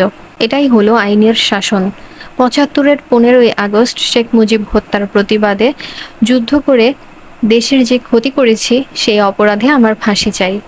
স্বাধীনতার ঘোষক মুক্তিযোদ্ধা রাষ্ট্রপতি জিয়াউর রহমান হত্যার ষড়যন্ত্রের কথা জেনেও তা প্রকাশ না করার এবং হত্যাকারীদের সম্পৃক্ত থাকার অপরাধে আমার ফাঁসি চাই। ৮৩-এর মধ্য ফেব্রুয়ারি ঢাকা বিশ্ববিদ্যালয়ের জয়নাল ও জাফর এবং ৮৪-এর ফেব্রুয়ারি সেলিম ও দেলোয়ার হত্যায় শেখ হাসিনার পরিকল্পনা ও ষড়যন্ত্রে অংশ নিয়ে যে অপরাধ করেছি তার জন্য আমার ফাঁসি চাই। ১৯৯২ সালের ডিসেম্বরে সার্ক শীর্ষ সম্মেলন পণ্ড করার জন্য শেখ হাসিনার পরিকল্পনা ও নির্দেশে হিন্দু মুসলমানের রায়ট লাগিয়ে যে অপরাধ করেছি তার জন্য আমার ফাঁসি চাই। ১৯৯২ সালের পর থেকে ১৯৯৬ সালের মার্চ পর্যন্ত আন্দোলনের নামে ঢাকা শহরে শেখ হাসিনার নীল নকশা ও নির্দেশে যে ১০৩ জন লোক নিহত হয়, এই অজ্ঞাতনামা ১০৩ জন মানুষ হত্যার দায়ে আমার ফাঁসি চাই। তবে তার আগে সম্পূর্ণ সুযোগ থাকা সত্ত্বেও সঠিক সময়ে শেখ মুজিবুর রহমান স্বাধীনতা ঘোষণা না করায় আমাদের স্বাধীনতার জন্য ৩০ লক্ষ মানুষকে নিহত হতে হয় এবং ২ লক্ষ মা বোনকে ধর্ষিত হতে হয়। এই ৩০ লক্ষ মানুষ হত্যা এবং ২ লক্ষ নারী ধর্ষিত হওয়ার জন্য দায়ী শেখ মুজিবুর রহমানের মরণোত্তর ফাঁসি চাই। মুক্তিযুদ্ধের চেতনা ধ্বংস করার অভিযোগে শেখ মুজিবুর রহমানের মরণোত্তর বিচার চাই, শাস্তি চাই। যে মুক্তিযোদ্ধারা যুদ্ধ করে দেশ স্বাধীন করেছে এবং দেশ স্বাধীন করে শেখ মুজিবুর রহমানকে স্বাধীন দেশে ফিরিয়ে এনেছে, স্বাধীনতার পর ভারত থেকে সেই প্রকৃত মুক্তিযোদ্ধাদের তালিকা না এনে রাজাকার, আলবদর সহ ভুয়া ব্যক্তিদের মুক্তিযোদ্ধা সনদ দেওয়ার অভিযোগে শেখ মুজিবুর রহমানের মরণোত্তর বিচার চাই, শাস্তি চাই। ক্ষমা না চাইতেই স্বাধীনতা বিরোধী রাজাকার, আলবদরদের ঢালাওভাবে ক্ষমা ঘোষণা করার অপরাধে শেখ মুজিবুর রহমানের মরণোত্তর শাস্তি চাই। মহান বিপ্লবী নেতা কমরেড সিরাজ শিকদারকে বন্দি অবস্থায় বিনা বিচারে গুলি করে হত্যা করার অপরাধে শেখ মুজিবুর রহমানের মরণোত্তর ফাঁসি চাই। সিরাজ শিকদারকে খুন করে পবিত্র পার্লামেন্টে দাঁড়িয়ে আজ কোথায় শেখ মুজিবুর রহমানের মরণোত্তর শাস্তি চাই। জনগণের ভোট দেওয়ার অধিকার, মিছিল করার অধিকার, দল করার অধিকার এবং সংবাদপত্রের স্বাধীনতা হরণ সহ সংবিধানের মৌলিক অধিকার হরণ করে জাতির উপর একদলীয় শাসন শোষণ চাপিয়ে দেওয়ার অপরাধে শেখ মুজিবুর রহমানের মরণোত্তর বিচার চাই, শাস্তি চাই। ১৯৭৫ সালের ১৫ই আগস্ট শেখ মুজিবুর রহমান নিহত হওয়ার পর অনেক চেষ্টা এবং কষ্টের পর শিক্ষিত ছাত্র যুবকদের মাঝে মুক্তিযুদ্ধের চেতনা ফিরিয়ে আনার ধারার সূচনা হয়েছিল। ছাত্র যুবকরা ভাবতে শুরু করেছিল রাজনীতি হচ্ছে মানুষকে দেওয়ার জন্য, পাওয়ার জন্য নয়। কিন্তু শেখ হাসিনা দেশে এসে সন্ত্রাসী, চোরাকারবারি, কালোবাজারি, ঘুষখোরদের রাজনীতির চালিকা শক্তিতে পরিণত করেছে এবং রাজনীতি থেকে সকল প্রকার নীতি আদর্শ ঝেঁটিয়ে বিদায় করে প্রতিষ্ঠিত করেছে নীতিহীন এক রাজনীতি। এই অপরাধে শেখ হাসিনার বিচার চাই, শাস্তি চাই। ভারতে বসে স্বাধীনতার ঘোষক মুক্তিযোদ্ধা রাষ্ট্রপতি জিয়াউর রহমানকে হত্যার ষড়যন্ত্র ও পরিকল্পনা করে এবং ১৯৮১ সালের ৩০শে মে তা বাস্তবায়িত করার অপরাধে শেখ হাসিনার ফাঁসি চাই। ১৯৮২ সালে জনগণ কর্তৃক নির্বাচিত বিএনপি সরকার উৎখাত করে সামরিক সরকার প্রতিষ্ঠিত করার ষড়যন্ত্রে লিপ্ত থাকার অপরাধে শেখ হাসিনার বিচার চাই, শাস্তি চাই। সামরিক স্বৈরাচার জেনারেল এরশাদকে হাতের মুঠোয় রাখার জন্য ষড়যন্ত্র ও পরিকল্পনা করে ছাত্র আন্দোলনের নামে ৮৩-র মধ্য ফেব্রুয়ারি ঢাকা বিশ্ববিদ্যালয়ের ছাত্র জাফর ও জয়নাল এবং ৮৪-র ফেব্রুয়ারিতে সেলিম ও দেলোয়ার হত্যার অপরাধে শেখ হাসিনার ফাঁসি চাই। ১৯৯২ সালের ডিসেম্বরে সার্ক শীর্ষ সম্মেলন পণ্ড করার জন্য হিন্দু মুসলমান সাম্প্রদায়িক রায়ট লাগিয়ে দেওয়ার অপরাধে শেখ হাসিনার বিচার চাই, শাস্তি চাই। ১৯৯২ সাল থেকে ৯৬ সালের মার্চ পর্যন্ত আন্দোলনের ইস্যু তৈরি করার জন্য ঢাকা শহরে ১০৩ জন নিরীহ অজ্ঞাতনামা সাধারণ মানুষকে খুন করার অপরাধে শেখ হাসিনার ফাঁসি চাই। এর মতো এখানেই শেষ হলো আমাদের মুক্তিযোদ্ধা মতিউর রহমান রেন্টু লিখিত আমার ফাঁসি চাই বইটি। আশা করি সবার ভালো লেগেছে। আমাদের সাথেই থাকবেন এবং সকলে ভালো থাকবেন। আল্লাহ হাফেজ।